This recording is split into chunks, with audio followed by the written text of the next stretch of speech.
It's the Mixed Martial Arts Hour with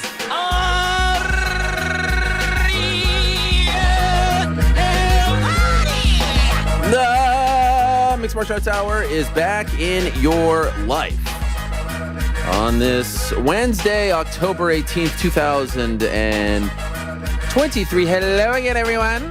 Do I sound weird to you, Frank, or is it just me? It was a little weird. Yeah, but I thought you were being funny. Were you not? It was my John Sterling. The Yankees win. The Yankees win. I came out a little bit different that time. Did you notice I got new glasses? No one I did. Actually, yeah, right. You have something in your teeth, though. I just had to scarf down my acai. Do I really? No, I told you. You just said I had something in my teeth. Stay with me. I wish you could step out from that ledge. What's in that acai? Anyway, I got new glasses yesterday. Thanks for noticing. It's a great day to be alive. Thank you very much for joining us on this cloudy and somewhat fall-like Wednesday here in beautiful New York City. A fun day. We love Wednesdays here. Of course, last Wednesday. Does that feel like a week ago, GC? It doesn't feel like a week ago to me. No, it does not. Right? Also, to adjust the glasses real quick, did you get the exact same pair? They're just new? Thank you. Thank you for asking. No, a bit of a thicker frame, bit of a darker frame here. Not so much here, but here. Same shade. Frank, where's that from? What movie? Come on, I believe you would know this. Not so much here. Tommy Boy, right? Yes! The black sheep. Joe helped Tommy him. Boy. Joe helped him. You know what? I need to come to Joe for these things more because Joe's closer to my age than Frank is. Frank, what are you, 46, 47, Frank? Joe is literally 3 months older than me. Anyway, good call. Good call on the Tom. Is it Tommy Boy or Black Sheep? It's one of those. They're like one long movie, if you ask me. Anyway, the glasses are new and they're a different style. Thank you for noticing. As always, we are presented by our good friends over at DraftKings Sportsbook, official sports betting partner of not only the UFC but this program as well.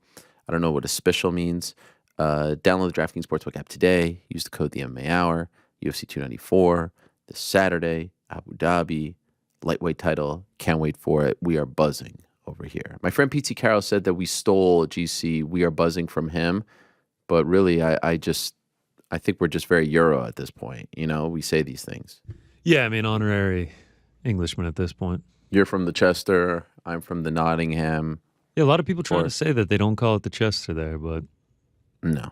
Where's the proof? You know, I was gonna say on boots on the ground. Yeah, I heard otherwise. As did I. Back into the show. Bets for this weekend. Parlay Pals also on the nose. Back into the show, so stay tuned for that. Frank tells me it's a fantastic collection of questions. Can't wait for that. Prior to that, we'll be joined by Brian Kelleher. Brian Kelleher is back. He's healthy. He's fighting. There are some reports out there. Shout out to my guy Marcel breaking it. Hey, that's the game. Can't get upset about that. Kelleher put out that he was going to come on the show and break some news. That's a signal to other people to get the news. And so no harm, no foul. That's the game. So I've been there. No problem whatsoever. But Kelleher will come on to talk about what's next for him and also talk about his neck, his health situation. Remember, we spoke to him, his career very much up in the air. Eddie Alvarez will come on to talk about some news. Stay tuned for that. Dave Feldman, the founder and president of BKFC, will come on to break a ton of news. So stay tuned for that. Derek Brunson, dominant Derek Brunson, joining us at about 1:35. And Craig Jones, the head BJJ coach for one Alex Volkanovski, all the way from Abu Dhabi. That's what its name. Abu Dhabi, da-da-da-da. He will join us. He was just at the open workouts. They were doing the Boston Crab. And so I can't wait to talk to him. He's quite the character. That's in about 5 minutes' time. I entered today's show and the studio today in a very sad and depressed state because of what happened yesterday in the world, and more so because of the sad state of journalism in this world. And I feel like I don't want to keep using this show as a place to talk about my feelings because no one cares about my feelings, and you're here for just MMA talk and you're here for an escape. But I can talk about journalism. And yesterday was a sad, sad day and a dark day for journalism. And if you don't know what I mean, go to my Instagram stories and you'll see me weighing in on it a little bit. But remember, Better to be last and right than first and wrong. And a lot of quote unquote reputable outlets were first and wrong yesterday, and their sources were questionable at best. I'll leave it at that. And so shame on everyone who believes everything that is being put out there. Right now, it is a dangerous time in our world, especially with social media and outlets that are trying to put out fake things, propaganda, lies, and things of that nature. And I'm proud to be one of those people who believes in the truth, who believes in journalism, who believes that you need to check things multiple times, even if it's a fight, as something as inconsequential as a sporting event piece of information. It is critically important to check your sources, to check where it's coming from, not to mention when it pertains to stuff of life and death. And so just please be careful and try not to, drink the Kool-Aid from evil people. That's all I'll say. I'll also say that yesterday was a sad day, obviously on a completely different scale, but still, in our little world, a sad day for combat sports, in that we found out that Showtime Sports is going to be no more come the end of this year. Showtime Sports had been airing boxing for almost 40 years, and dating back to 2007 had been airing MMA, from Elite XC to Strikeforce to now Bellator. And they put out a statement saying that at the end of this year, Showtime Sports will be no more, and that includes boxing, and that includes MMA, and that includes their basketball stuff, which I contributed to as well. And this is heartbreaking stuff because there are people who are incredibly talented and incredibly hardworking who are soon going to be out of a job. And this is coming off of one of the best years in recent memory for Showtime Sports, and in particular, Showtime Boxing. Tank Garcia, Spence Crawford, Canelo coming back. It's incredibly unfortunate. No one should be rooting for this. And I know in MMA we have at times listened to people who have painted Showtime as the enemy, as the bad guy. It's ridiculous. And so if you are, if you're falling for that and celebrating this, you're a fool. This is one less place for fighters to make money and one less platform for them to perform on. It's a very, very sad day. But what was interesting about the statement that came out was there was no mention of MMA. That's because Bellator is going to be sold. It's owned by their parent company, Viacom Paramount. And I suspect that it will happen in the next few weeks. And I suspect as of right this second, it will happen to PFL. And I suspect that Bellator 301 will be the last event under the current regime's ruling, if you will. The Coker-Kogan old era, if you will. That will be their official swan song, and then we'll see what happens in 2024. Do they run as a separate entity? Do they just completely merge? Who goes over? Who doesn't? It's all going to be fascinating to watch. But the official swan song is not going to be 300. It's going to be 301. I was told yesterday, all systems a go. It was up in the air for a moment, but it is going to happen in November in the Chicagoland area. So stay tuned for that, and we'll see if we can get some sort of conclusion to this saga, hopefully before that event, so that Coker and company can say goodbye. And, we'll see if he goes over. I don't think as of right now, as of right this second, again, all of this changes, right? It could change. Tomorrow they can make him an offer to come over and he could change his mind. But as of right now, I don't think he comes over. All to say, we'll have plenty of time to talk about that. My heart goes out to everyone who has been working and building Showtime Sports. I have a lot of friends who work there, from the Mauro Ronaldos of the world, to the producers, to the production assistants, to the associate producers, to on-air people, to everyone behind the scenes. It's a lot of hardworking, great people who have done a lot of great things for combat sports, and it's just another sad day. And I can't believe that we are now living in a time where there's no HBO boxing and there's no Showtime boxing. That to me is wild. In a time where HBO Sports is essentially no more, real sports coming to an end. My story, by the way, going to air next Tuesday, perhaps my last story on Real Sports, going to air next Tuesday, more to come on that. And now Showtime Sports no more as well. It's crazy. It's a crazy time that we're living in. Thankfully, there are still platforms such as DAZN, such as ESPN that are still airing fighting on their network or OTT, whatever.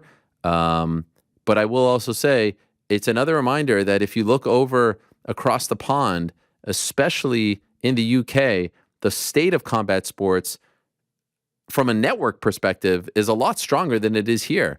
You've got TNT Sports doing their thing, obviously DAZN doing their thing, Sky Sports doing its thing. It's being covered on radio, on traditional outlets. Just going over there and consuming a lot more of their media. I wish we could get to a place where boxing and MMA are covered the way it is over there, but we're not really there right now. So it's going to be very interesting to see what happens in the coming months and in the coming years. This is not an indication that boxing is dead. Boxing isn't going anywhere, and MMA will be just fine as well. It is hotter than ever, but a bummer to see that across the wire yesterday. All right, in a matter of moments, we're going to be joined by Craig Jones. Craig Jones is quite the character. We've never had him on the show before, but he is an interesting follow on social media. He likes to stir the pot. He likes to say that Sambo is fake.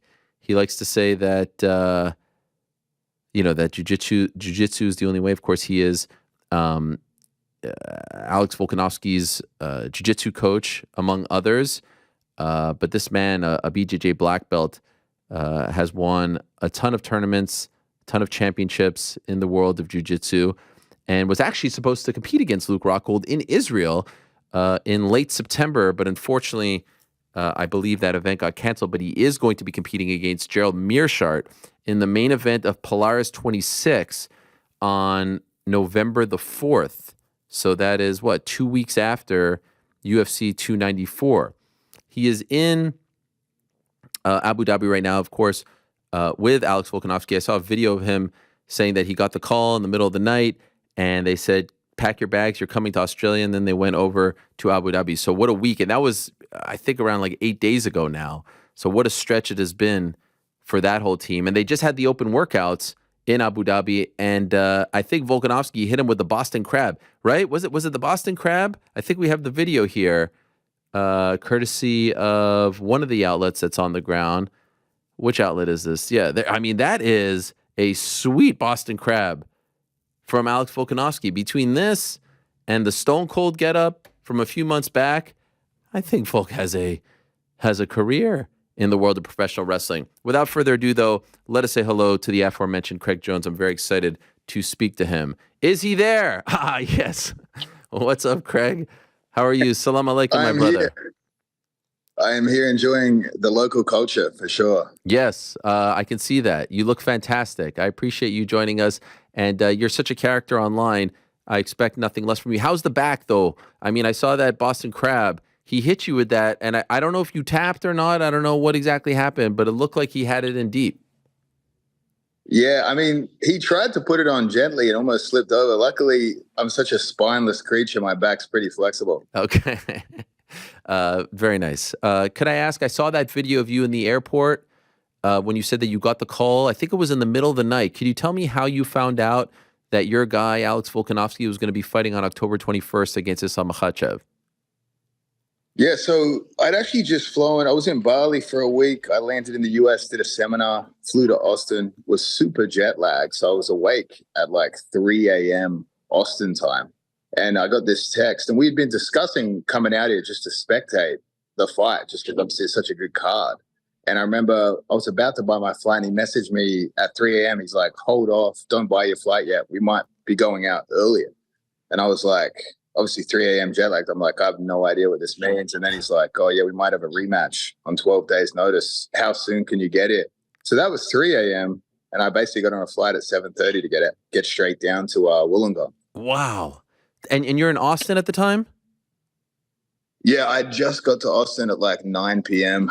the night before. I slept maybe 4 or 5 hours, wake up, and there it is, booking another flight straight out of there. So a lot of flights in a short time because we landed in Wollongong. I was there to help him for 2-3 days and then straight on another 15-hour flight to Abu Dhabi. Was there any part of you that was like, mate, I'm just a little too tired. I can't do this. You got this. You don't need me out there?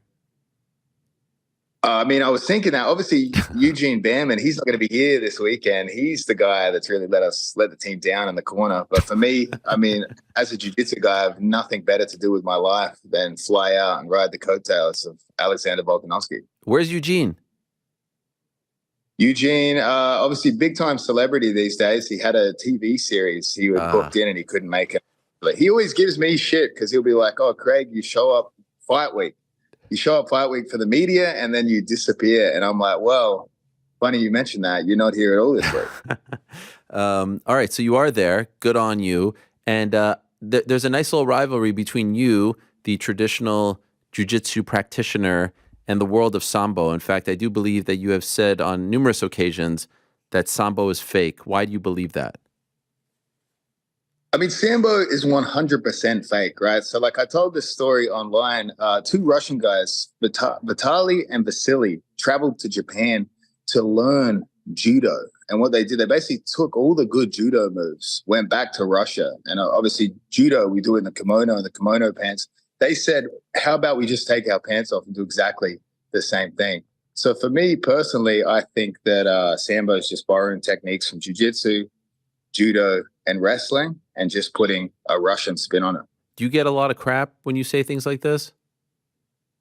I do for sure. Actually, I went to the media day today, and I was looking out for any thick beards coming to attack me for sure. But I think that, I mean, they know it's all in good fun. They started it. Khabib said if Sambo was easy, it'd be called jiu-jitsu. You know? Right. So yes. He started jiu-jitsu Sambo beef.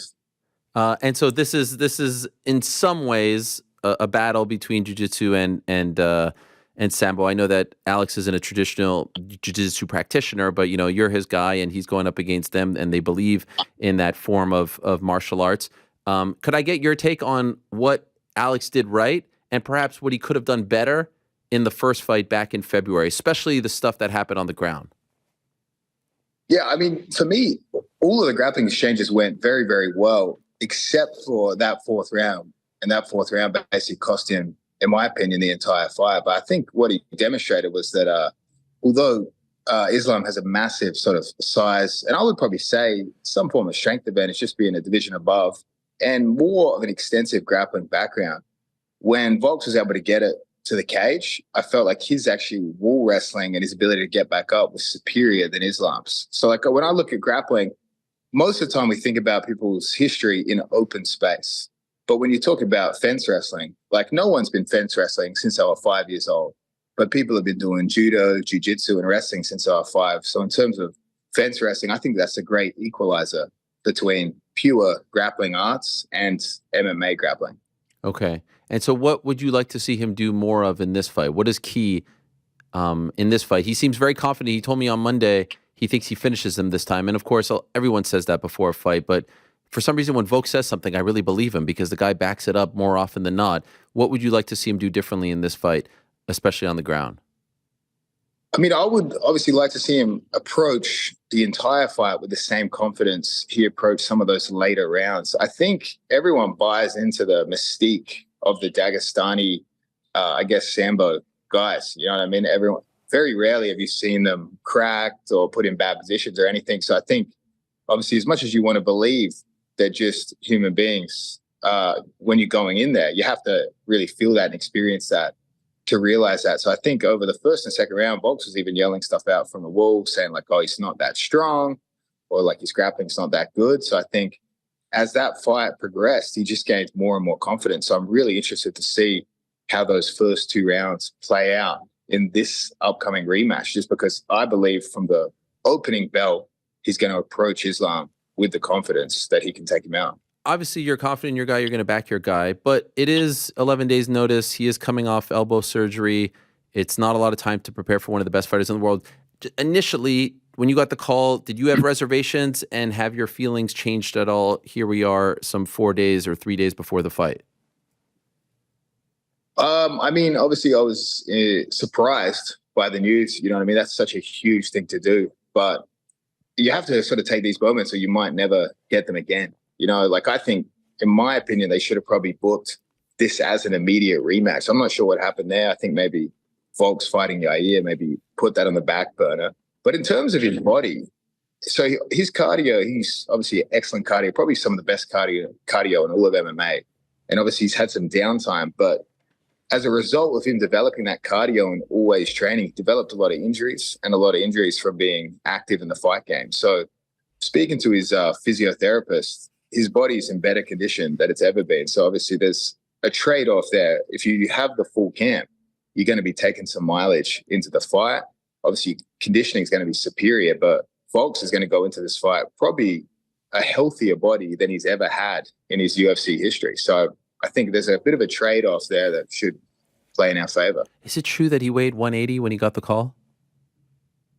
I believe so, yeah. He told me he was 82 kilos, but I think that was obviously some binge eating, enjoying that downtimes. I think it came off pretty quick. And I think actually, as far as I know, his weight's pretty much on track to what it was the first time he faced Islam. Did you really ask the embedded guys to change your title to Sambo instructor? I did. And I'm surprised they did it because I try to mess with them on many occasions and they will never play ball with me, but thank God. I think it was because this time, we usually have Mitch filming the embeds and he's on to my bullshit. But this time it was like the Australian countdown crew. So I think they're a bit more susceptible. They didn't quite know what I was saying. Why do you like stirring the pot so much? I mean, it is enjoyable. Obviously, Eastern Europeans are renowned for their ability to take a joke. So I think that's like blood in the water to me. And again, we've got to trace it back. So Khabib started this beef. And then we've had, in terms of pure grappling matches, there's not a good Sambo guy on earth. You know what I mean? Like, obviously, the skill set they have translates quite well to MMA. But in terms of pure grappling, there are some holes in the game. Like, they ban rotational leg locks and things like that. So it is a limited grappling rule set. You've also done sumo. How would you compare? Sumo, yeah. Yeah, that's not grappling per se. I mean, there's, I guess, some form of grappling there on your feet. But what was that experience like? And why did you compete in sumo?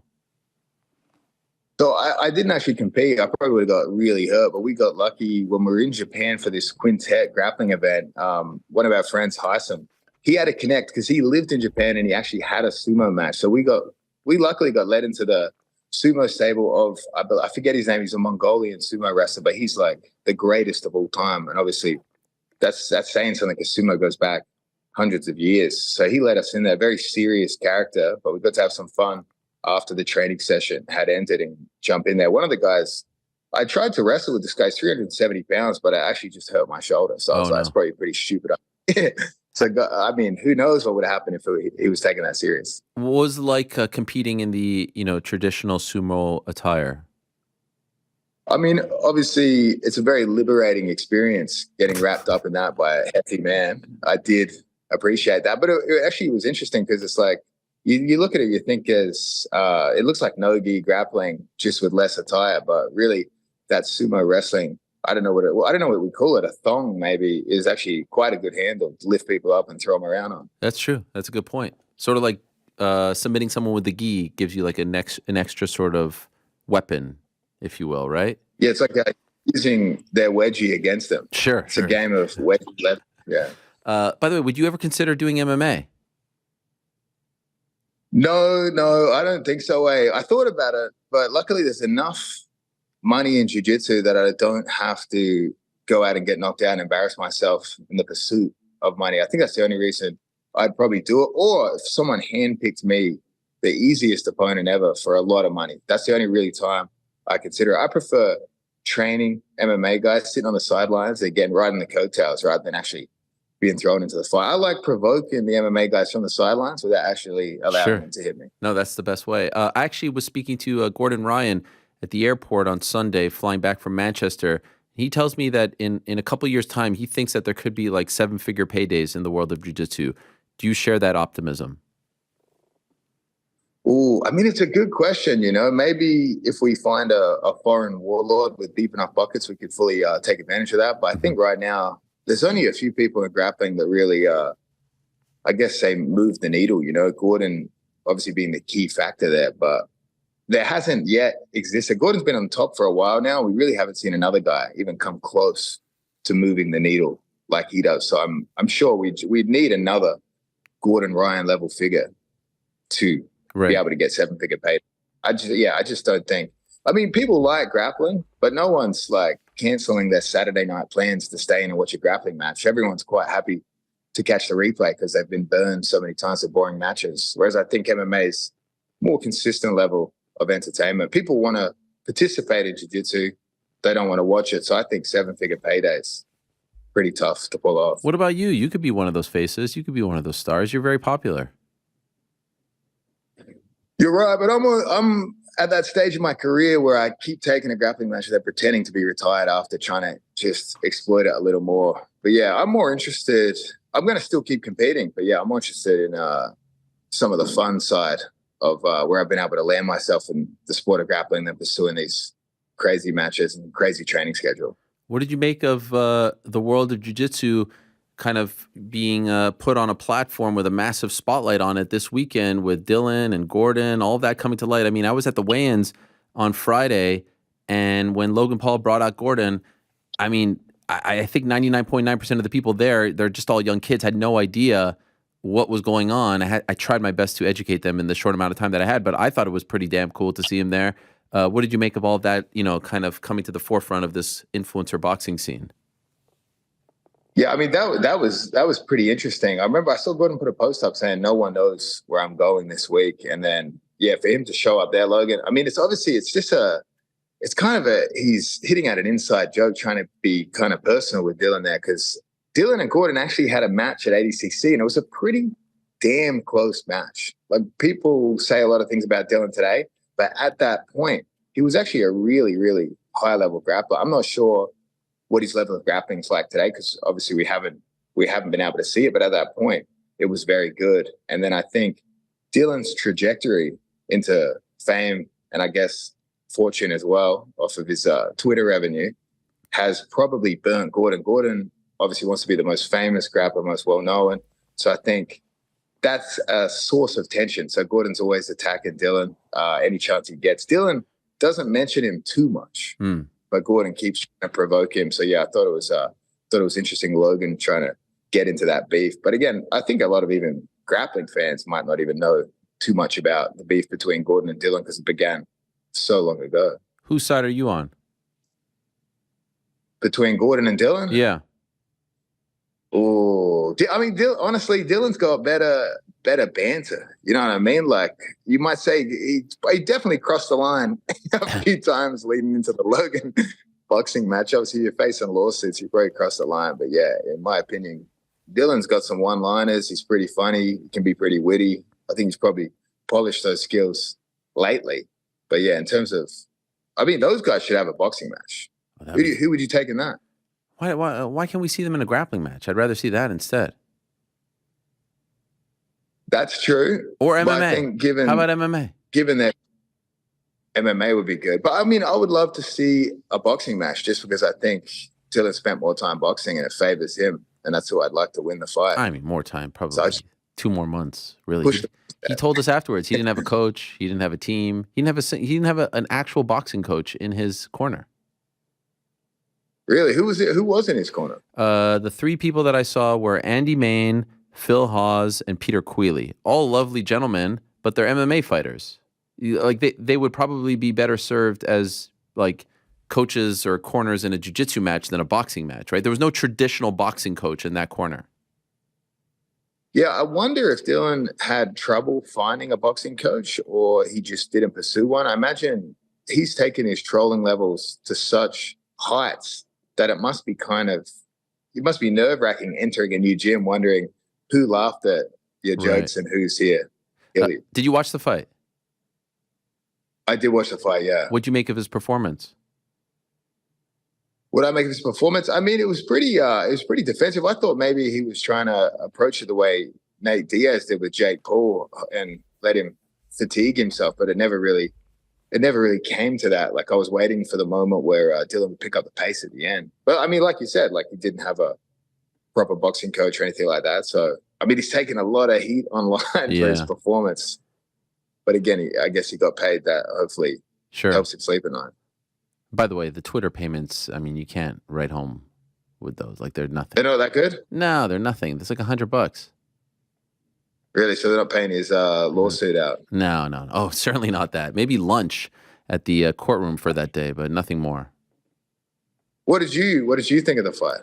Well, I don't know if you know this, but I was on the commentary. I don't know, my voice was a little bit different, so thanks for noticing, Craig. I thought might not be totally honest on the commentary. Okay, that's fair. That's fair. Or maybe you were watching like some Russian stream or something like that. I mean, I thought, as I said on the show, I thought that his game plan was tire out Logan for 2 rounds and then try to pour it on 3rd, 4th, 5th, and 6th. I think at the end of the second, he got blasted a couple times and he was like, oh, forget this. And then I think the game plan ended up being, don't get knocked down, don't get knocked out, don't get embarrassed, don't turn into a meme or a highlight reel that would be played over and over again like Jorge Masvidal and Ben Askren, for example. And then I think he went from that bridge to let me create my own moment, a la Nate Diaz, guillotine, pull guard, takedown.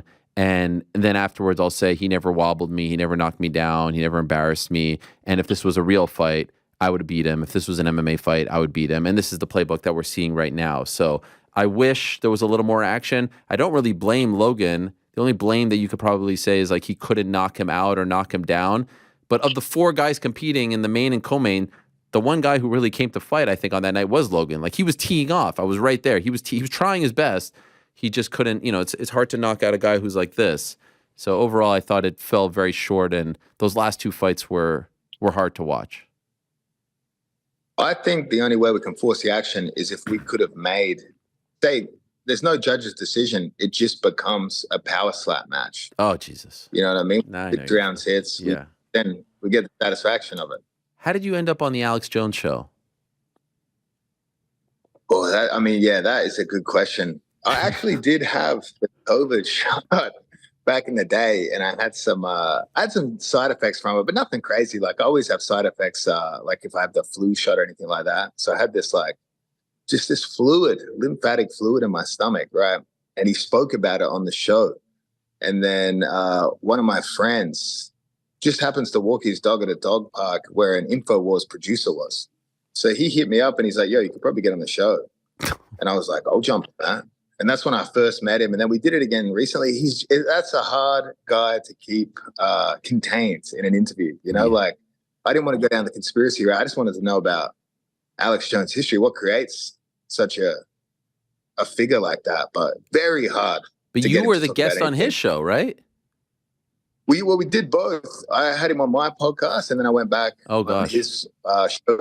But I was trying to make fun of everything. But obviously, InfoWars is actually a serious production, serious show. It's meant to have serious themes, even though he can be at times one of the most funny, unintentional sort of humor guys ever. Sure. It's just like, I find it so funny just off the cuff. And you choked him out, legit.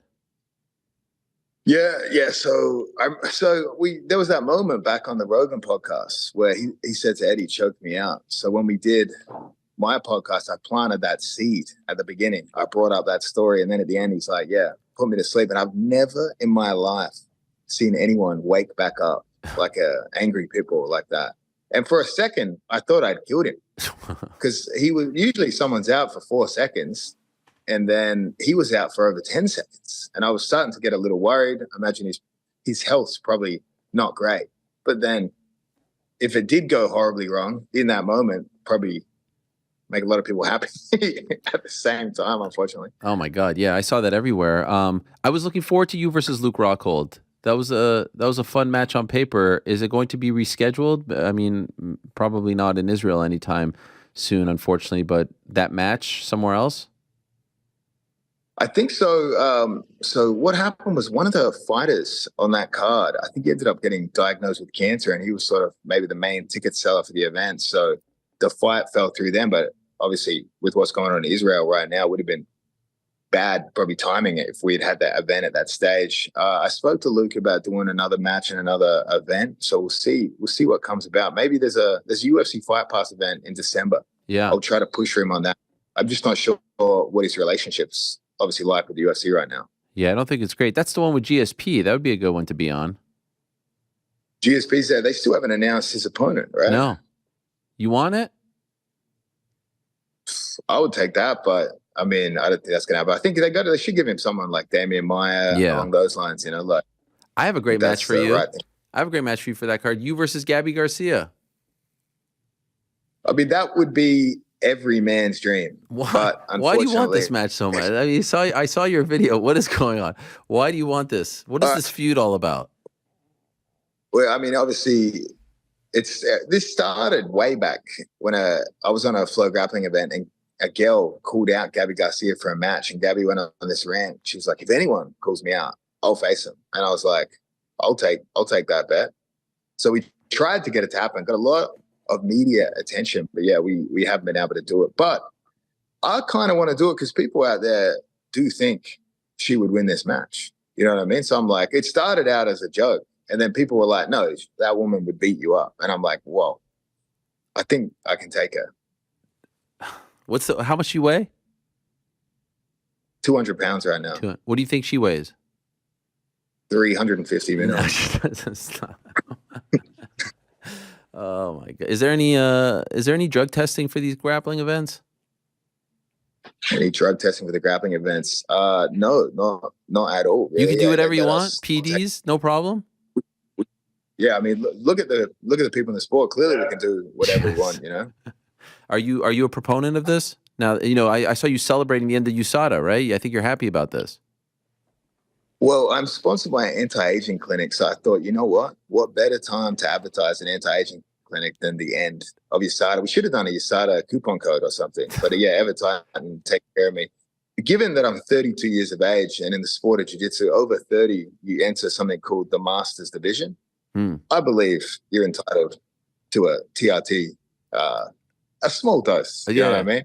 Just a shot, a little shot of TRT never hurt anyone, right? Yeah, just a spring. We don't need to go Vita Belfort levels, but we can keep it to a controlled amount. Just a little sprinkle. All right, so you got Gerald Mearshart in 2 weeks, right? Polaris? Yep. Yeah, so that match came about because I had a match against Sean Brady back in the day. And I remember Gerard tweeted something. I remember he was like, he's like, I'm not scared of Craig's heel hooks. So that just stuck in my mind for a while. And I was like, you know what? Why don't we give it a crack? And then he actually has, I think, the most submissions in like middleweight history or something like that. Yeah, no, of course. In the UFC. That's correct. So this is fun. That's wild. But he's requested the weight division be 210 pounds. So I don't know how big this dude is. I was trying to pick on someone smaller than me. Well, good luck with that. I'm looking forward to Saturday. Volk seems to be in incredible spirits. What a guy. Is he as cool behind the scenes as he is in front of the camera, or is it all just a facade? Yeah, I mean, he's almost too nice a guy. Okay. Like, you're always waiting for a moment where he is an arsehole. So you think he's kind of like a regular human being, but he's just too nice. He's nice to the point it makes you angry. You know what I mean? Like, his Canadian levels are nice. And then even fight week, like, he's totally normal until about 10 minutes before the fight. And then, like, a switch flicks. Like, even his last weight cut when he went back down a feather, on paper, that was a super difficult weight cut. And Jordy was even telling him, hey, be ready. This weight cut is going to suck. And he did it like it was nothing. And the whole time cutting weight was talking about it like, hey, this was meant to be hard. So, I mean, I don't know what this guy's made of, but he's that psychotic of a competitor and one of the nicest guys ever. Wow. Usually you can't have both of those. You guys getting a lot of love out there? A lot of love. Yeah. Pretty, I mean, a lot really, because obviously UAE, everyone learns jiu-jitsu in school out here. That's like true. It's part of the curriculum.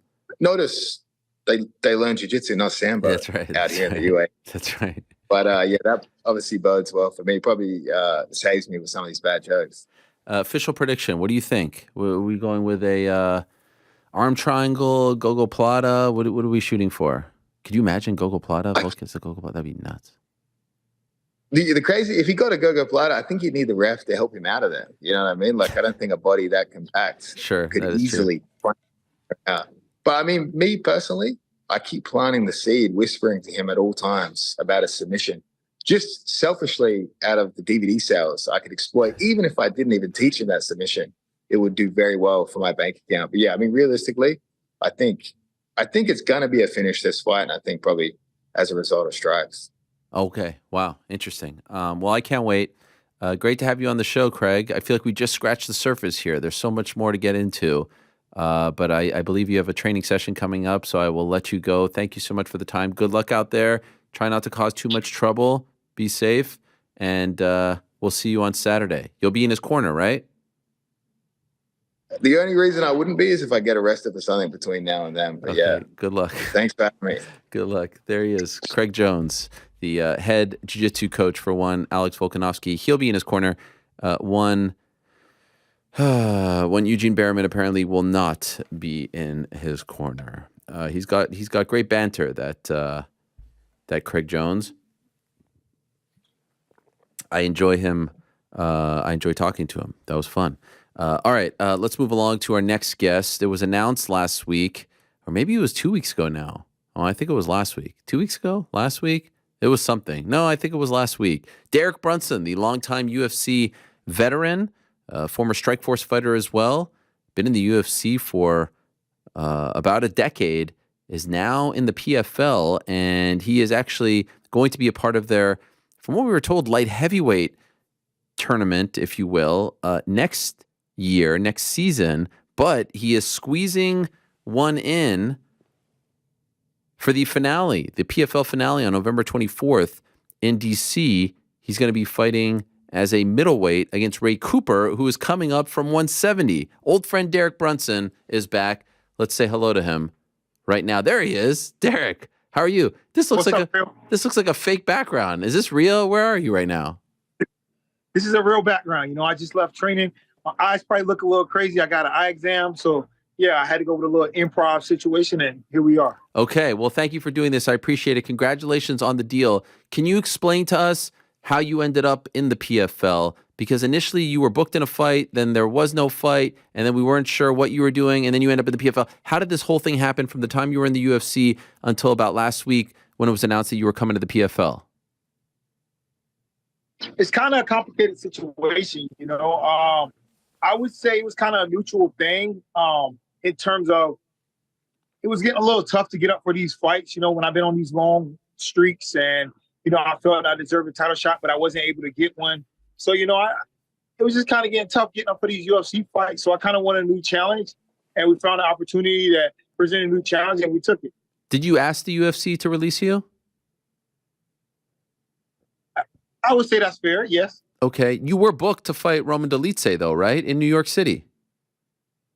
Correct. So what happened? You accepted that fight, and then you were feeling like it just wasn't exciting you, and then you asked, hey, you know what, could we just part ways?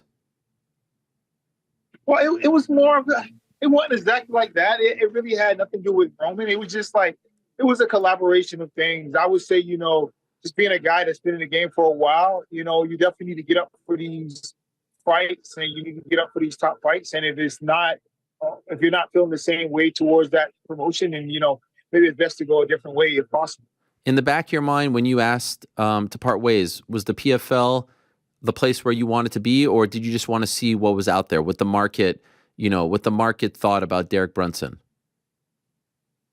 Yeah, PFL was one of my top priorities, you know, and I definitely wanted to see what the market thought about Mr. Brunson. You know, at that time I was ranked, you know, I believe 7 or 8 in the UFC rankings, you know, so I felt I had a lot of value, and I feel I have a lot left in the tank with these fights, and I kind of wanted a new challenge and a new refresher, something to get me motivated, something to get me excited.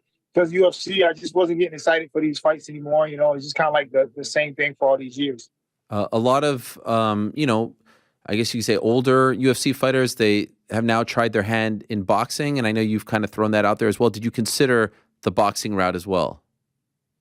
Oh, absolutely. You know, I look at myself as a lifetime athlete. You know, I'm always going to be training no matter what. So, you know, I'm always going to be evolving, getting better, learning new things. So, yeah, definitely. I would definitely box. You know, that's something I really wanted to, like, own that part of martial arts. And I've really been working on my stand-up and working on the cardio. So, yeah, that's definitely something that I would do in the future. So could I ask, the deal that you got from PFL, better than the UFC deal?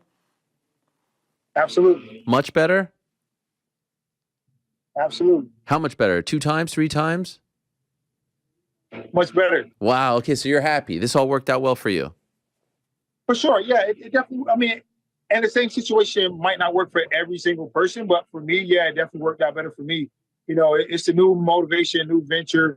And it's just, you know, I think kind of was like grandfathered in this thing in the UFC. You know, I had pretty good fights on my contract. I've been fighting for a long time. I've been fighting in the top 10.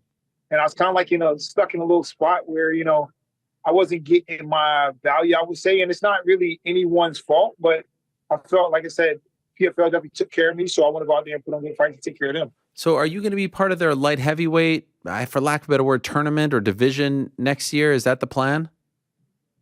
Yeah, that's the plan also. That's the plan as of right now. The first fight is November 24th against Ray Cooper at 185. And then the plan after that is a fight 205. I get to eat, not cut all this weight, and go from there. So why is the first fight on November 24th at 185 and not 205? I know Cooper is coming from 170, but why didn't you ask for just like a 205 fight to prepare you for 205 next year? Yeah, no, that makes sense. But it was the opportunity, a fight that was readily available. And, I'm kind of in that 85 mode and give me time to get to 205. So it kind of works out. Okay. And you feel better because, one thing that I've heard from the likes of Anthony Pettis and Rory McDonald, if you're in this season format, it's hard to cut weight so often. So do you feel by going to 205, like if you were just signing with them to take one-off fights, perhaps 205 isn't the best place, but because you're going to have to cut weight, every 2-3 months, it's best to do 205 as opposed to put that strain on your body and keep going down to 185? Yeah, I think that's a good factor or a good way to look at things. If you're going to continuously be making weight, then, stay within your range and, go out there and fight. A lot of former UFC fighters haven't fared very well in the PFL format. Why do you think that is? I don't know. I would guess a lot of former fighters, when they left the UFC to go to a different organization, maybe they wasn't ranked in the top 10, but, I still had a lot of value there, and I'm still getting better and fighting. I'm still fighting good. I think one of the biggest things for me that I figured out recently was just learning to push that pace and being able to get back to that road work. Like, I haven't done road work in like 5 or 6 years, but, for the last 6 to 7 weeks, I've been running twice a week and putting, 7 to 9 miles in a week. So that's going to look real good when I'm trying to keep that pace and not fading into late rounds. And there was never any point, like, in any part of you that thought about calling it a career? Because there was some talk recently, I think, like maybe you would call it a career. Did you consider that seriously? I think I was getting bored and burnt out. Like I said, the whole redundant same thing. It's just different. Look at a guy like Sean Strickland. He got the opportunity when he got the fight with Izzy. He was ranked number 7. When he fought Izzy, he was ranked number 5. But he got the opportunity. I'm sure when he got the call, he probably went in the mountains of Vegas and probably ran like 7 to 10 miles. It's just a different motivation. It's just a different level, a different pay grade. So you're motivated. But when you keep getting these calls, when you're on a nice streak, and it's like, you win this fight, you'll get a title shot. And then it's like, okay, you win that fight, and you're like, oh, let's do a title eliminator. It's not the same motivation. So, like I say, I think the motivation is going to help a lot. Just being motivated and knowing what I'm working towards. Were you surprised Strickland beat Izzy? Yeah, I was a little surprised, but just watching the fight and listening to after, I feel Izzy, same thing, burnt out. Man, he just didn't go out there and fight. He didn't want to fight that night. So, it is what it is. Maybe he's getting a little older too. So, collaboration of things. Right. In a 10-fight series, so to speak, who do you think wins the majority of the fights, Izzy or Strickland? Izzy. I think Izzy wins in a 10-fight series. Maybe I'll say 7-3. Maybe. Okay, something like that. All right. And just curious, because it is your weight class, Kamaru, and these guys, Kamaru Usman, Khamzat Chimaev at 185. That's this Saturday. Who do you like in that fight? That's a tough one. Anytime you go to a short notice fight, you got to favor the other guy. But if anybody can do it, it's Usman. The guy's been around for a long time. He's a champion. He knows how to fight. He's strong. He can wrestle. So, yeah, it should be a good fight. I just don't like the short notice factor, Yeah, for Usman, right? Especially at his age. Yes. And the wear and tear. Right. And Khamzat hasn't fought in a year. You're still watching everything, though, right? Actually, I think you're actually a big gambler. I saw some of your parlays out there. You're crushing it. Do you have a system? Because I saw you allude to the fact that you have some sort of system. Can you tell me what the system is? Because we have a parlay team here, too, and they're doing pretty well, but I don't know if they have a system. I think they're just kind of like, throwing things against the wall. Yeah, no. I got a little system. Probably can't explain to you really great off the top of my head. I got like a whole bunch of notes. Okay. But I don't know. I watch a lot of sports, so I like to parlay a couple from each sport. And, I like to definitely just can't be something random or I don't pick just a minus 200, because those don't turn out well. It's funny. I had a parlay that was like a 12-team parlay. and I was 11 out of 12. I was on my last leg, and my last leg was a minus 500. It was Canelo. Oh, He might have been minus 600. And that's when he went up 2 weight classes and fought the Dimitri Russian Bivol guy. Right. And you know how that went. So you just can't pick the minus 600. And I just rode. I was just chilling. This was early on when I first started, like, really getting into the parlays. But now I know the players that obviously has that last leg because, I could have, it was like $40 to win $12,000. And I just let it ride, right? So I could have put a couple grand on that guy at, minus, the guy was like plus 600 or something like that.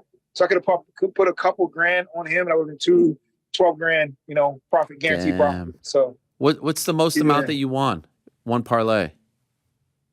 One parlay? I probably won 30,000 on like a $250 bet. No way. Yeah, no, I'm slick, man. I'm slick with the parlays. The only thing that gets me is a straight bet. So like I'm working on staying away from the straight bets. The straight bets is how the book tell you to play. But at the same time, when you go into the casino, if you're playing blackjack, the book says take a lot of hits or take a hit. But that's how you lose. If you take a hit on every single thing, you're going to lose before you even get a chance to see your other card. So like you got to play away from the book a little bit. Wow. So you actually prefer parlays? That's your thing. You won't even bother. Really? Straight bets are a clown bet. Like, wow. There's no ifs, ands, or buts about it. It's funny. This guy I know that's been betting for a while, we were talking about betting, and he was like, yeah, man, that's how rich people get rich. He'll take a minus 300 and bet a whole bunch of money, and because it's guaranteed money. Man, I've seen so many like minus 400. Let's go Amanda Nunez, or matter of fact, let's go a recent one. On the Izzy fight, some guy bet like 230 grand to win 30,000 or something like that. He bet 230 on Izzy. Yeah, most would think that that's for sure money before the fight. And look what happened when it occurs. Like betting straight bets and betting huge favorites is a joke. You might as well try to get some plus money or try to play some points or something like that, or try to do some prop bets. But yeah, that's the way I look at it. But for sure, I think straight bets are sucker bets. It's like, here, take this easy money, minus 200. Then the 200 loses and you get killed.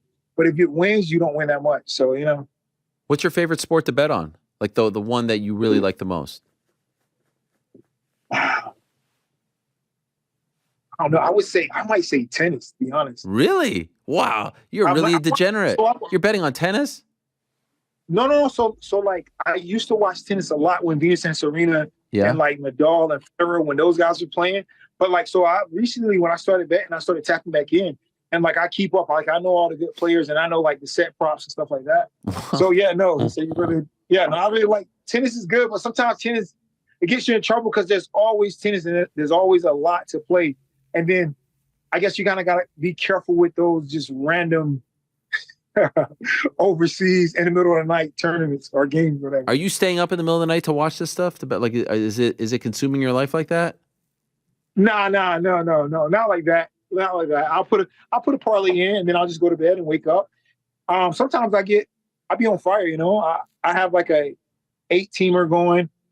I'll place like 5 tennis, and I wake up and I'll be 5 out of 8. I'll be 5 done. So I have 3 left. Wow. Is there like a person or a team or whatever that like is just your guy or your like you will never bet against them? This is your thing. Like they are just sure money for you. Your good luck charm, if you will.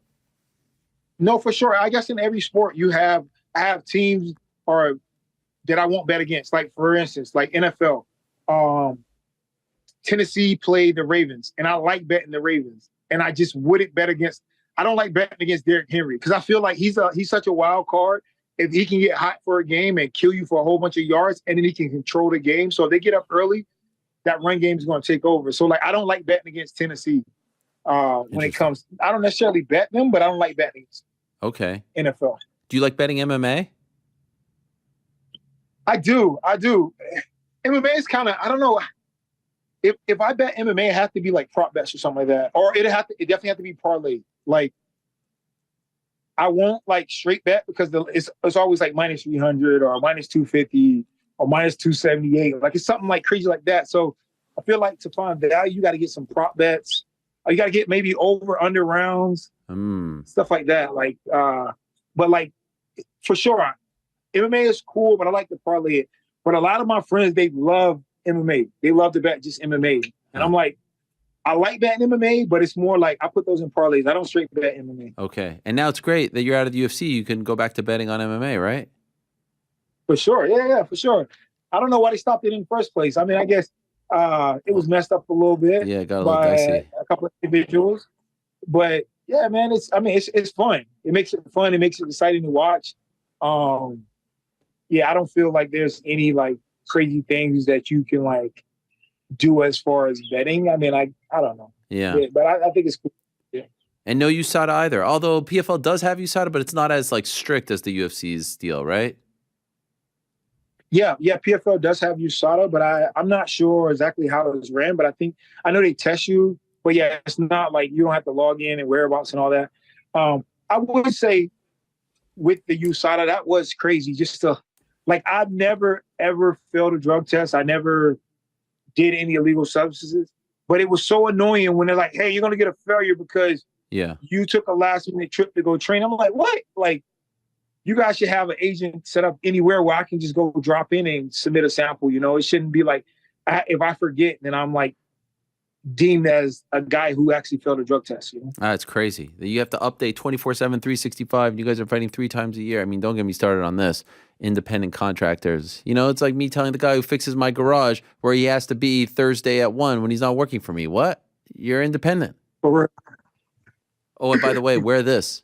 You got to wear this when you go out. When you go out and do your job next door, you got to wear this uniform because you're independent. But you guys got a uniform too at the PFL. I actually like what the PFL do. I don't like the uniform. Enough with the uniform. What is this? This is not team sports. Let the guys wear whatever they want. Let your person. I want to see you come out to something that represents you. No, for sure. Boxing definitely has it all with that. Like you can be like yourself. You know, like that's super dope. You know, I like how you can like come out in your uniform and feel good, look good. You can come out whatever makes you feel good, ready to fight. I like that T-shirt. Fresh Prince of Violence. You like that? Yeah, you like that? Is that you? See, I made this. Man, I got the meme shirts going on. I like it, and you got the blonde hair back. You're never gonna go away from the blonde hair again, right? I think for a minute there you went away from it. You gotta. I mean, that's your thing. That's my thing. Yeah, Brian Brunson. That's right. You're gonna bring to the seat. You're the man. Well, I'm happy for you, Derek. Congrats on the new deal.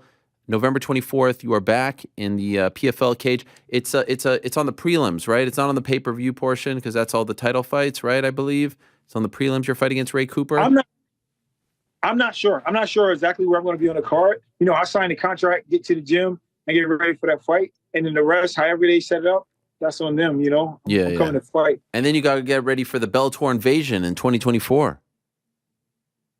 Oh, you heard about that? Well, you didn't. You know what? I think they should do Team PFL versus Team Bellator. 5 fighters from PFL, 5 fighters from Bellator in each weight class, and see which organization wins out. Isn't that a good idea? It's not that if they own both. I mean, it's really no bad thing, I guess, huh? Yeah, that's what I'm talking about. Derek Brunson versus Vadim Nemkov. Let's go. Let's do it. Let's do it. All right, Derek, congrats. Great to have you back on the show. Appreciate it, and good luck on November 24th. All right, sounds good. Thank you. My eyes look a little squinty. No, you look fantastic, man. You've never looked better. You've never looked better. There he is, Derek Brunson. Appreciate his time. The newest member of the PFL light heavyweight division, although on November 24th, he is competing in their middleweight division against Ray Cooper, who's coming up from 170. That's a really fun fight. It's a big fight for Ray Cooper. He has been known to shock the world here and there, so I'm looking forward to that one. That's the last PFL event of the year. Olivier Aubin Mercier against Clay Collard. Renan Ferreira. What did Luciana say on Monday? Double R is Ferreira, 1 R is Ferreira, right? I think that's what she said. So Renan Ferreira and not Ferreira because it's double R. Then I always wondered about that. Denis Koltsov, he's fighting Renan. Larissa Pacheco against Marina Mokhnatkina. Kayla Harrison returning, Frank. I don't know if you knew that, against Julia Budd. Sadabusi, against Magomed Kharimov. Jesus Pineda Pinedo, against Gabriel Alves Braga, and Josh Silveira against Impa Kasangane. Also, Ray Cooper against Derek Brunson on the ESPN Plus prelims. Bubba Jenkins on there against Chris Wade. Biagio Ali Walsh also there. So a little something for everyone on November the 24th. You guys going? I heard there was some talk of the boys going out there. Yes, you guys are going. It's official. It's official as it gets. Wow. Tickets? Oh yeah. VIP section, or is that only when you ride with me? Wherever we sit is the VIP section. That is true. That's a good point. All right, so that is the Friday after Thanksgiving, correct? AKA Black Friday. That is right. Coming up in a matter of moments is Dave Feldman. Matter of seconds. Dave Feldman, who is the founder and president of BKFC. Some talk online that he has some breaking news. You know we love breaking news around these parts, Frank, right? Damn right.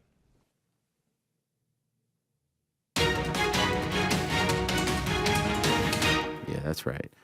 We love breaking news around these parts, and we love when guests come on to break news. And so without further ado, let us say hello to our old friend, president and founder of BKFC, Dave Feldman, who's kind enough to join us. Hello, Dave. How are you? What's going on, Ariel? How are you? I'm doing really well. Thank you very much for the time. Let's not beat around the bush because I have some questions about the news that you are here to break. There's been some rumors. There's been some talk. We've talked to some of the particulars, but you're the man in charge. Let's hear it. What do you got? I'm going to break the December 2nd show that I have coming up. It's going to be one of our biggest shows that we've ever done. Platinum Mike Perry will be back, and he's going to take on the Underground King, Eddie Alvarez, in the main event of that card. I think it's going to be a sensational matchup. On the co-main event, we got Big Ben Rothwell. It's going to take on your boy, Todd Duffy. Duffy, I think that's going to be a big banger as well. I have the 145-pound championship, Kai Stewart, All-American wrestler, great athlete. He's our current champ. He's going to take on HD Howard Davis from Miami. Upon Shaq's recommendation, Shaq actually gave me a call and asked me to put this guy on, introduced me to this guy, Victor Demensman from A1 Management Group in Miami. Awesome guy, really cares about the fighters, and asked me to put him on. So that's going to be a great matchup as well. We have a rematch of the women's 125-pound championship because I thought it was a great fight on our last Denver card. And then Beck Rawlings got a cut, and she got stopped on a cut. So she's going to take on Christine Ferree in the rematch of the 125-pound championship. Our heavyweight championship will also be on the line. Arnold Adams, our first heavyweight champ and now our current. He's going to fight for the vacant championship. He's taking on really experienced British UK fighter, Mick Terrell, British bare knuckle champ Mick Terrell. And then I just added this one on as well. I think this one's a real banger. Jeremy Stevens will take on Jimmy Rivera in a 155-pound matchup. I think that's going to be a banger. That's going to be at the Maverick Center, December 2nd in Salt Lake City, our first fight in Salt Lake City. Salt Lake City has proved to be a really good place to host some big fights. We got a lot of friends out there, a lot of our big sponsors, Bucked Up Energy, MIT 45, Lions Not Sheep. They're all from Salt Lake City. So we figured let's go to Salt Lake City and put on a hell of a show. Wow. Okay. I knew about all of those except for the Jeremy and Jimmy fight. Jeremy Stevens against Jimmy Rivera. We have the poster right over here. Look at that. Some breaking news courtesy of David Feldman, who has been known to break news here before. It's BKFC 56, December 2nd, Salt Lake City, Utah. As you said, a place that has hosted some pretty big cards, especially in the UFC over the past couple of years. The one that jumps out, obviously, is Platinum versus Alvarez. Wow. Platinum Mike Perry, who's become the face of BKFC, dare I say, who's become beloved since his time outside of the UFC. He was beloved as a member of the UFC, but really the renaissance that he has enjoyed and the evolution that he's enjoyed. I was just with him in Manchester last week. He was a massive star over there and was really, there was a lot of buzz about him potentially getting on the card, going up against Eddie Alvarez, the legend. This fight is at what weight? Could I ask that? Because historically, Eddie's 155 and Perry's 170. Yeah, he's 155. He fought at 165 last time when he fought Chad. We talked about this fight. He said he wanted Mike Perry. He wanted to fight him at 175. So Mike will be fighting this fight at 175. As you know, he fought his last fight with Luke Rockhold at 185, but they're going to meet at 175. And Eddie looks he's pretty big right now. So for him to come in at 175, I think it's going to fit him pretty well. Is this? I mean, you've had some big ones over the last few years. Where does this one rank in terms of the biggest main events in BKFC history? Yeah, I think it's probably the second biggest, compared to that other show we did. We'll see, but I think it's a very intriguing matchup because, Eddie Alvarez showed he definitely had stuff left in the tank on his last fight. He looked good, and he was just getting used to bare knuckle. Now he's used to it. Mike Perry, obviously, he goes in there, he fights anybody, anytime, anywhere, any size, doesn't matter. And I think it's an intriguing matchup. Correct me if you feel otherwise. I feel like last weekend was perfect for you and BKFC. Why? Because Mike was a part of the entire promotion. He was at the press conference. He was kind of the carrot that was being dangled in case something didn't happen. He was dressed in the locker room. He was ready to go Saturday just in case something didn't happen. But ultimately, he didn't fight. We didn't get to see him fight. And so now if you want to see him fight, he's healthy, no problem. You see him fight on December 2nd. Was there a part of you that was praying that his number didn't get called to fight this Saturday because that could have affected your main event on December 2nd? Yeah, I mean, obviously, we definitely didn't want him to fight that night. But everything he did leading up to that, everything that their team did over there to help him, become even more of a star now, we really appreciate that. That was awesome for us. He just says the right thing at the right time all the time now, man. He's one of them guys, man. He's a promotional dream, really. And, just looking forward to what he's going to have to say about this announcement now. And then we have some really big things planned for him next year. So, we'll get through this one first, and then next year should be a stellar year for us. How does that work with you guys? Because he's such a big part of your organization, but yet he's on the Misfits card as well. I guess he's not exclusive, but how would you prefer that he's exclusive? How does that work, and how does that benefit you? Well, he's got an exclusive agreement with us, and we can give permission for him to fight outside the contract. And if it makes sense, we'll let him do it. If it doesn't make sense, obviously, it doesn't make sense. I think him fighting a Logan Paul would have made a lot of sense, right? Win, lose, or draw, all the exposure that they got. You were there, obviously. Yeah. You worked with them, and you saw all the hoopla around that and all the views. I mean, they're saying 1.3 million pay-per-view buys. So that's incredible. And if they did that number, I mean, them guys watching him would have only helped. So those kind of things will make sense. There's going to be some other things, I'm sure, that we're going to have to turn down. But I think we have a good working relationship with First Round and Mike Perry. So I think we can all make it work always. We're in a different boat than a lot of these. I say this to you all the time. Like, we're in a different boat. We do it a little differently. We understand we need people to talk about us from different promotions and different sports. We get that, and we accept that. And because we accept that, I think it works well for us. I commend you on that, because I think a lot of people would say, no, we're not going to play nice with others. We're not going to share. But I think like Perry was like a walking billboard for BKFC all week. Everyone knows that he's associated with you guys. So very short-sighted to say no to something like that. But I can understand why you would want to say no. What if his number did get called and he got hurt, God forbid? December 2nd would have been in jeopardy, right? Yeah, that's one of those, one of the gambles you take. I mean, you're gambling all the time in the fight business. You know that. I don't have to explain that to you, but it's always a gamble. But I mean, I thought that it was a calculated gamble. I think that if he did fight Logan Paul, I think he would have beat him fairly easily, looking the way Logan Paul looked. Decent, but I mean, there's really a dog inside of Mike Perry, there is. And if he was boxing a really slick boxer, I would have been concerned. But if he was boxing someone that came at him, I wasn't really concerned about that. Last time we spoke, we talked about Conor McGregor at your event and the face-off with Mike. Were there any talks of doing Conor versus Mike? I mean, wishes and hopes. Yeah. Not so much talks. I mean, he's got a lot of stuff planned with the UFC. We are talking about some other business to do together, but with Conor or with the UFC?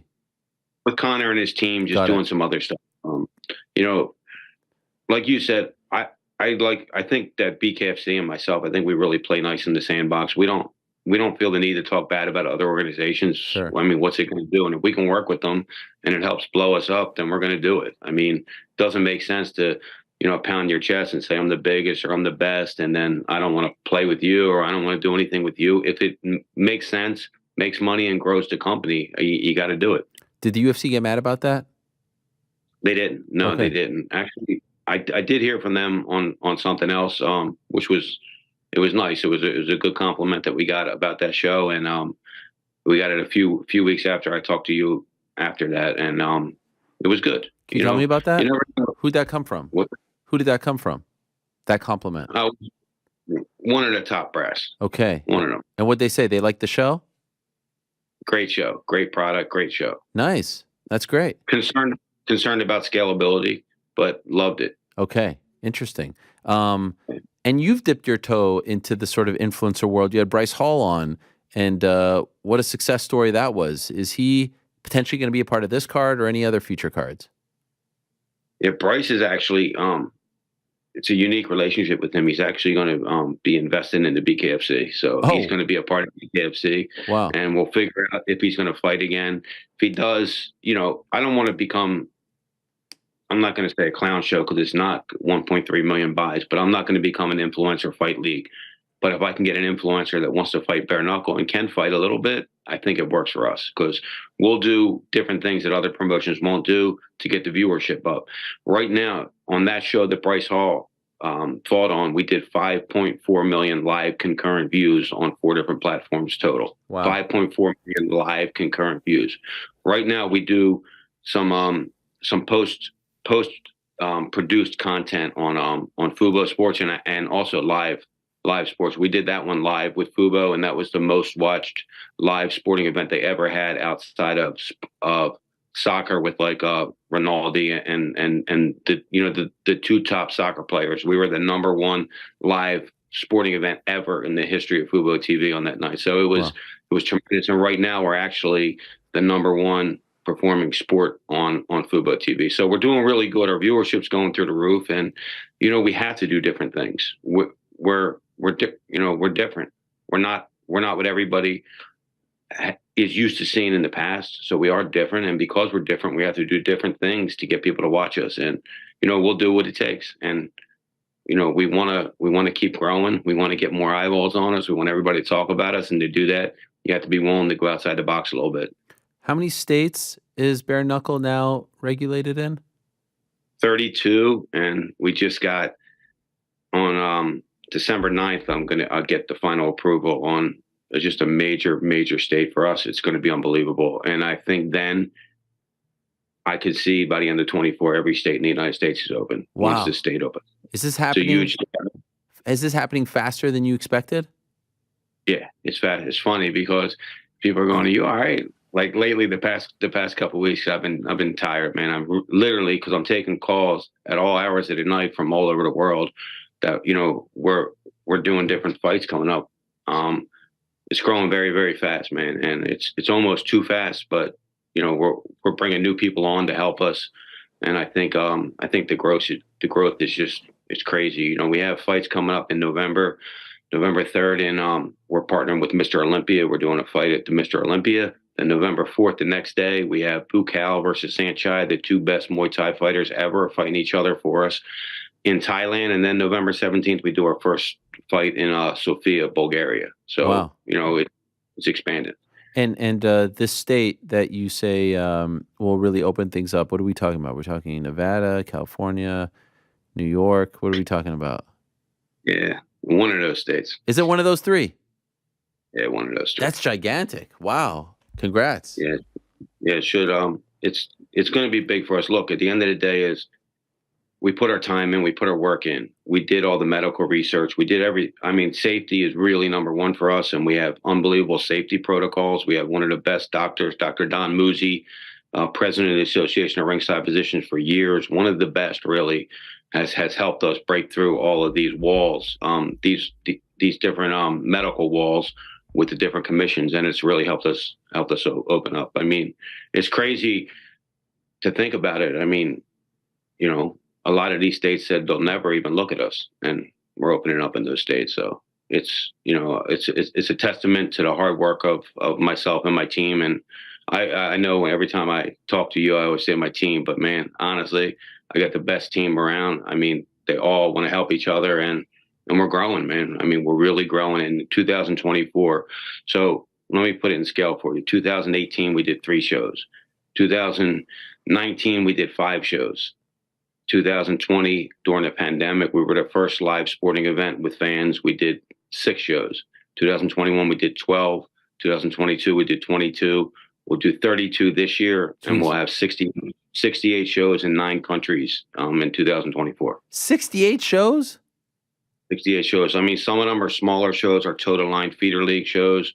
We're going to have 18 of those, and the rest of them we're doing licensing agreements in Mexico, Bulgaria, Thailand, Philippines, Spain, the UK, amongst others. Is there any case to be made that maybe too much of a particular thing is not a good thing? I don't think so, because I don't think we're overdoing the market here in the United States. I think we're giving them just enough. I think we're putting on big shows. You know, we'll put on 4 big shows next year. I don't think it's saturated. I think that, you know, they're in different countries and we're doing it differently. It's not like we're doing them all in the different countries and we're showing them and everybody's watching them. You know, every time you turn on TV, you see it. That's not happening.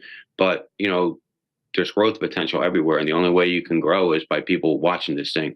You have to come out to an event live sometime. I got to get you out, because when you see it, you'll have a whole different perspective on it. It's cool watching it on TV. I mean, we have a very well produced show, but when you watch it live and hear this, like you hear that, you're like, wow, it's unbelievable. But you really see everything that I'm talking about with the safety aspect of it. And the guys are very technical, and they watch where they're throwing their punches, very, very well calculated. So you got to get out there sometime. I look forward to that. The one on December 2nd, where can fans watch it? It's going to be on pay-per-view through all the cable and satellite in the United States and Canada, all the different. It's also going to be available on our app, the BKFC app.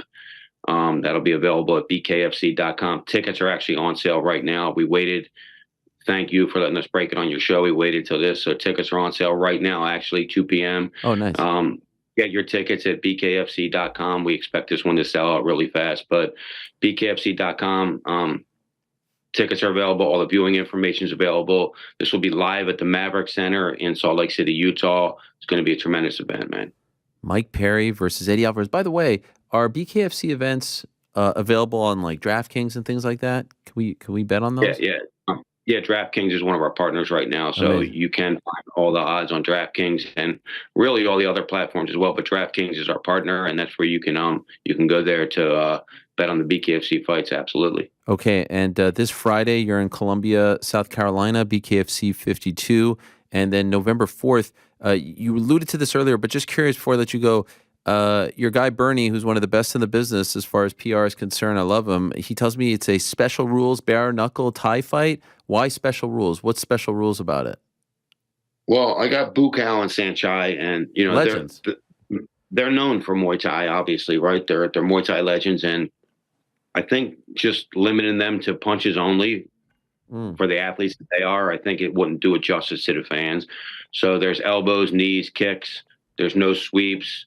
There's only a 3-second clinch. Action-packed fight it's going to be. It's going to be an action-packed fight. I don't know if this is something we're going to evolve into or not, but we'll see the reception we get from the Muay Thai bare-knuckle fight, and if it works, you know, maybe we started over there in Thailand. We got a good partner over there, Nick Chapman, who's running some things over there, and his team with everybody over there.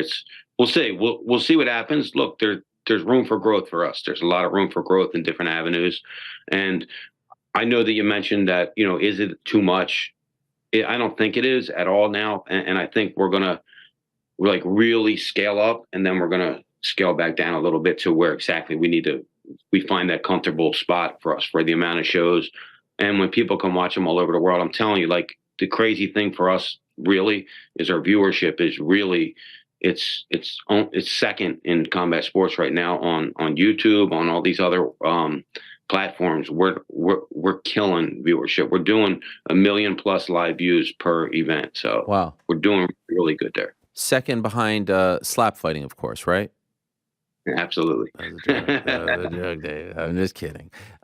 Great stuff. Thank you very much for coming on. Congrats on getting this done. I'm looking forward to it. December 2nd, Mike Perry versus Eddie Alvarez, among many others. That's a big-time fight, and I'll be watching. I can't wait. Thank you, Dave. Appreciate it. Thank you. Take care. All right, there he is, David Feldman, the president and founder of BKFC, breaking the news that Mike Perry and Eddie Alvarez are going to be fighting on December 2nd. And wouldn't you know it, the underground king himself, our old pal, Edward Alvarez, joining us from Philadelphia right now. Let's go to him and talk about this breaking news. Eddie, Mike Perry, that's a different kind of beast, like your mug says. Mike Perry at 175 pounds? Holy smokes. How did this cross your radar? Did you ask for it? Did they come to you with it? Tell us how this all came about. Well, originally when I started speaking with Bare Knuckle, we wanted Mike Perry first. That was our original. Oh wow! The opponent we originally wanted. I was sitting on my hands for like 2 years, and I just didn't want to do nothing that people didn't care about. So Mike Perry kind of, had all the he had some momentum behind him. Was beating some good names. Beat MVP. Beat Joey Lane, and he was getting some momentum behind him. So it was like I just wanted to fight someone who people would care about, that fans could get behind, a fight that fans would want to be behind. So originally, when I was speaking with Dave, it was Mike Perry, and my coach also wanted me to fight Mike Perry. So we didn't want Chad Mendez originally. Chad wasn't our first pick. Wow. All right. So you're getting Mike Perry now at 175. You like that 175? That seems like it's more catered towards him than you. You're traditionally 155 or 165, right? The last one was 65. You okay with that size difference? Yeah, but you guys gotta understand. I can't make 55 anymore. Since I went to one championship, when I left for one championship, I haven't made 55 in 5-6 years. So, that's not doable for me anymore. By the way, Mike Perry's calling me on FaceTime right now. What do you think of this? Answer. All right. Yeah, answer. Okay. I was late to. He's actually called me. I have 2 missed calls from him and a FaceTime from him. We should probably just do a face-to-face right now between you guys. He's saying, call me. I don't know. Hey, Mike, I'm live on the air right now with Eddie Alvarez. He told me to pick up. There he is. And you're calling in. Should we just do like a face-to-face right now, an impromptu? What do you guys think? I don't want to put you on the spot, Eddie. It's your interview. But no, I'm not on the spot. I'm good with it. Let's go, Underground Cream. okay, we're going to send you a link right now, okay? All right, Okay, all right. We're gonna call Mike. Okay, it's gonna take us a minute here. This is crazy. He just. I swear, I'll send you the screen grabs if you think that I'm setting you up here. He said, "Call me," and yeah, he wants in. But anyway, back to the weight. The weight 75. That's go me. Like I said, I've been making 170 in Singapore and Asia when I was fighting over there. So it wasn't a thing. And my body naturally now, I walk around at 195, 200 when I'm not fighting anyway. So like, it's tough for me to make them cuts to 50. I'm not going to be able to make 55 again. So 70 is going to be more my weight. I'm assuming this has been in the works for a bit. Were you also hoping that Mike didn't get the call to fight this weekend, because that would have put this fight in jeopardy, right? He was the backup fighter for the Logan Paul Dylan Dennis fight. Let's say something happens, he gets banged up, this fight kind of goes up in smoke potentially, right? Yeah, yeah. I didn't want him to do that because I thought there'd be a good chance he may beat Logan. And but I did like the attention he got around that. That's better for even our fight. And I didn't put it past Mike to fight Logan and then want to fight again in December. He likes money, he wants to collect money, so I didn't think that was going to put it in too much jeopardy as far as him. But fighting's unpredictable, so you don't know if he got injured or what's going to happen. What you make of this renaissance, if you will, that Perry has enjoyed since leaving the UFC? He really has become like the face of bare knuckle and has really enjoyed success and like found his lane. It feels like he's really found his niche over there. What do you make of this? I'm happy for him, man. I think honestly, like I sort of help fighters in the UFC, let them know that they have a career outside of the UFC. There's other things that don't be so fixated on just the UFC and be focused on your own brand and you being able to do things. And Mike's a testament to that. I'm a testament to that. Anthony Pettis, and there's a few other guys outside the UFC are, they're making a really good living and being able to do their thing and make good money. So I'm happy. The more guys like Mike are able to do that, the better it is for, every fighter in general. So I couldn't be happier for him. He's a different kind of beast, though. Like he's, like this man, I think likes to get punched in the face. Like he's just like embraces the violence. Do you think this will bring out a different side of you as well? Like, the whole, like, he's got the dog in him and all that. You've got that dog in you too. But like to see these two, like, this is a great fight. I love this fight. I really do love this fight, and not one that I was on my radar. I don't see a single fight fan, whether you're a boxing fan, MMA fan, bare knuckle fan, who's not going to watch this fight. That's where my mind's at, and I don't typically lose these fights. Mike Perry, I'm not going to say he's the right kind of opponent to kind of bring the best out of me. He's going to come forward and try to hurt me. And when guys do that, when guys are put me in that danger and make me a little bit afraid, something comes out of me. And these are my best fights. This will be my best fight to date because this is the right opponent to put in front of me for it. He's a guy, he takes punches, he gives punches, but I don't know. Me at 170 or 175, you can't take these shots that I'm gonna be able to deliver at 175. Like, these are gonna be really heavy shots to be able to just eat and walk forward. So I seen him do it, but I'm anxious to see it the night of December 2nd. Well, this just fell in our lap. We did not plan for this, but Mike Perry is here, and I cannot wait to see you two interact. There he is. I just saw him in Manchester. I think you can see him now as well. There he is, Platinum Mike Perry, joining us. Impromptu, breaking news. We just found out these two men are going to be fighting each other on December 2nd. I don't know if you have a relationship, if you've ever met before, but Mike, hello, and thank you for joining us. Cheers, boys. I appreciate the time. Eddie Alvarez, I appreciate the matchup. I think you're a little crazy for this to be your matchup, especially saying that you wanted this fight first. You had a little banger with Chad Mendez, and I'm definitely steps above that. So, I'm excited to see. And you're looking kind of thick, so I'm excited to see what my punches do to that flubber. Eddie, any response to that? No, I don't like. I think Mike's overlooking how big he is. To me, I just see a bigger guy. I'm not afraid of guys who are big and move forward. I'm more nervous about guys who are quick and fast. The guys like Chad who are explosive, quick, and fast. I just see a big bully type guy. I'm going to be faster than him. I'm going to be able to move in and out. And Mike, like, if you watch his opponents, I've been sorry. No problem. Oh, you got a phone call there. Oh, go ahead, he's Mike. beat some great competition. Rafael Dos Anjos, and there's other guys that he shouldn't have beaten, that people look at and they're like, how I look at, I'm like, damn, I can't believe he got wins over that guy. He's been in the game a long time. I don't think this is a great matchup for him in boxing. I think, what Conor McGregor did to him with the hands, and that's after he beat a Rafael Dos Anjos. So, and it's bare knuckle. Chad messed his face up pretty good. I just think this is, I'll take it, man. Easy work, bro. Easy money, dude. You think this is easy money? Really? Eddie Alvarez, the Underground King, one of the legends of combat sports. Easy money? He looked great in his debut. This is no scrub. This is no jabroni. Man, yeah, that's great. He's one of, I keep thinking of, because he's like the first guy I ever saw fight. Wow. Eddie Alvarez, man. And he was tougher than everybody. He'd get knocked down, he'd get back up, and he'd win the fight. And, I keep thinking of GSP versus who'd he fight? Matt Hughes when he lost, and then he came back, and then he beat him finally, as he was like in shock and awe of Matt Hughes.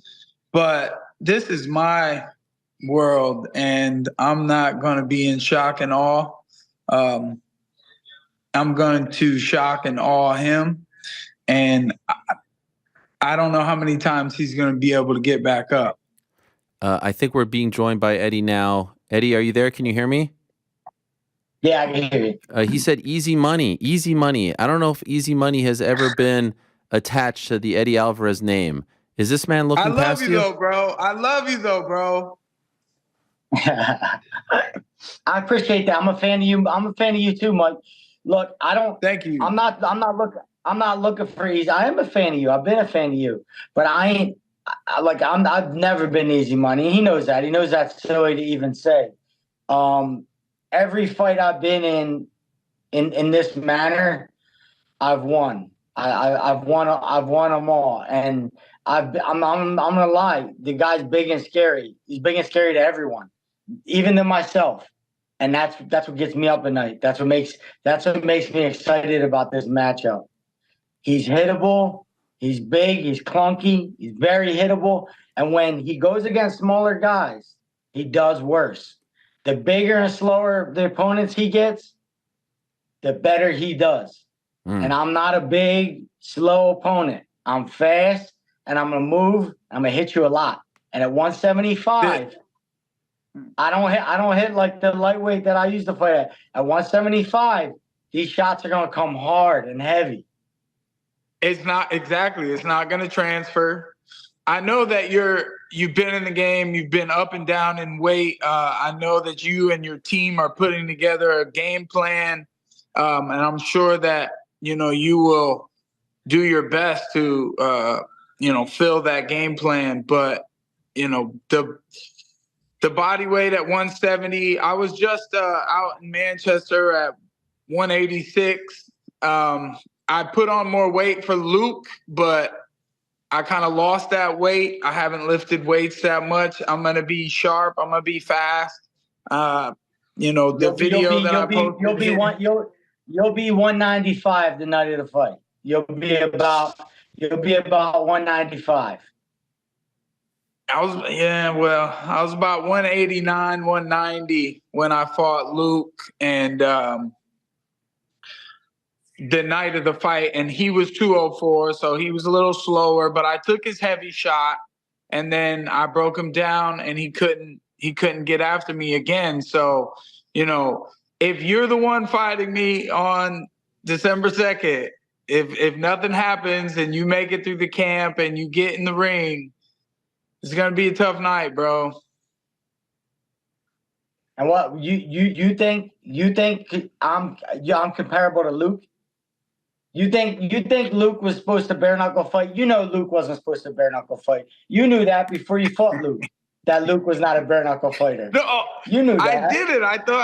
I thought he was gonna do better. But be honest with the audience. Be honest with the audience. You thought Luke Rockhold was a bare knuckle fighter? I didn't think he was gonna quit. I thought he was gonna give me a scrap. He had just fought Paulo Costa to a decision. If you knock my teeth out, I'm gonna spit them back at you. Rumble. I'm not Luke Rockhold. I'm gonna spit them on you. I don't need. You think? I like it, man. I really do. I promised the same thing. So I plan to be there. If you ain't get rid of Chad, you ain't getting rid of me. No offense to either of you guys, but it's gonna be a tough night for you, Eddie. Eddie, I appreciate it. Eddie, I want to give you I want to give you equal, platform here, but your Wi-Fi connection keeps coming in and out, and so we have to keep going full screen to Mike.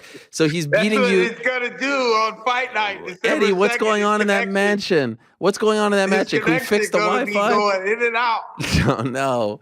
Eddie, fix the Wi-Fi for me so that we can get you on equal playing field here, because I want to hear what you have to say about this. He did say, Mike, and Joe, if you can help him out, maybe that would be great. He did say that that is a nice hat, by the way. Is that a new one? No, man, this is regular stuff, man. It's been around for some time. But check out my new Kempa Panda shirt, boy. They got the Street Fighter shit up there. pick your fighter. It's great. I gave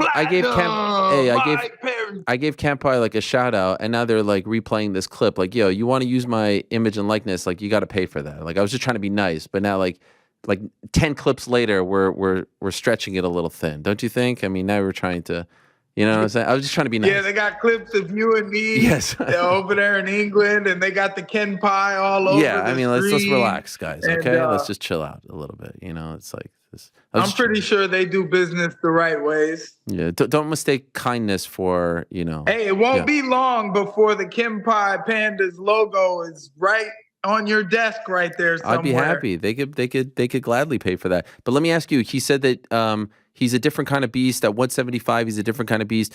Would it be fair to say this is the toughest opponent you faced thus far in the BK ring?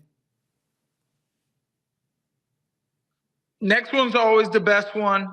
I know he is. I get what he's saying about me facing bigger guys. I have a little gap on them sometimes with some speed, and I have the same power that they do. So, a guy that Eddie is probably about my height, if not just a little bit shorter. I'm not sure. And I mean, he was thick standing in front of Chad Mendez, but I just don't think he's gonna be. Like, Julian Lane gave me a good fight because he had 9 bare knuckle fights. So Eddie's got one. I'm sure he learned a lot from it. The first one's probably the one that taught me the most. But I don't see him having success anywhere against me. But this is the Underground King. This is like a different kind of beat. Like, one bare knuckle fight is enough for someone like him. I can understand that theory applying to some other people, but I feel like he's just cut from a different cloth. Well, he's not a street thug, and like it can get ratchet. You know what I'm saying? So I don't know how prepared he is for the ratchetness. He's back and he's looking good. You're not prepared for the ratchetness. He said, Eddie, I want to give you the platform before your Wi-Fi goes to shit again. I don't know what's going on over there. But this guy, Mike, I hope you don't feel like I'm he wins in the background department. Look at his background. He's got every belt from every organization. I might be in the toughest fight of my career, and it's up to him to prove it to y'all. Eddie, any response? Nah, what do you say? That it's gonna get ratchet? Yeah. It's a dirty game in there, man. I mean, but I fight very clean, very professionally. I'm just looking to throw punches with these knuckles and land in the pocket. Same. I ain't never been in a street fight I lost. So look, I lost MMA fights. I lost wrestling matches. I lost a ton of different things in my life. I lost races, basketball. You name the sport, I lost at it. You won a lot too. I did, but I never lost a street fight. And I look at bare knuckle. Bare knuckle's a street fight. I'm undefeated in the street. Undefeated. Well, I'll gladly take that title. I hope from you do, sir. Mike. There ain't no one on earth I'd rather beat me than you, dog. But I don't see it happening. By the way, when you called me FaceTime, Mike, did you refer to him as the Underground Cringe, or did I mishear that? That's what I said. What? What's cringe about Eddie Alvarez? It was a harmless joke, man. All right. Man, this is something. You two, how much do you expect to weigh? He was wearing my shirt 4 months. What's he talking about? Underground King. He was wearing the Underground King shirt not too long ago. Oh, he's a fan? Yeah, I bought it. I bought it online to support you, bro. He was repping the shirt. So, Mike, you're a proper fan. Yeah, maybe you'll give him too much respect. We've seen this before. I actually, not too much. It won't be. It doesn't matter. The respecting at this level is there. Like I could say that I hate Darren Till, but you saw us face to face a couple of days ago, and I was just waiting for the door to open. Now, see, that's where I'm a professional. With the other dude I faced off with, and he pissed me off when he said nobody knows me, and I was like, how you just gonna lie like that? So then I said some pretty vulgar things, and I think that wins me the argument. He was flabbergasted, and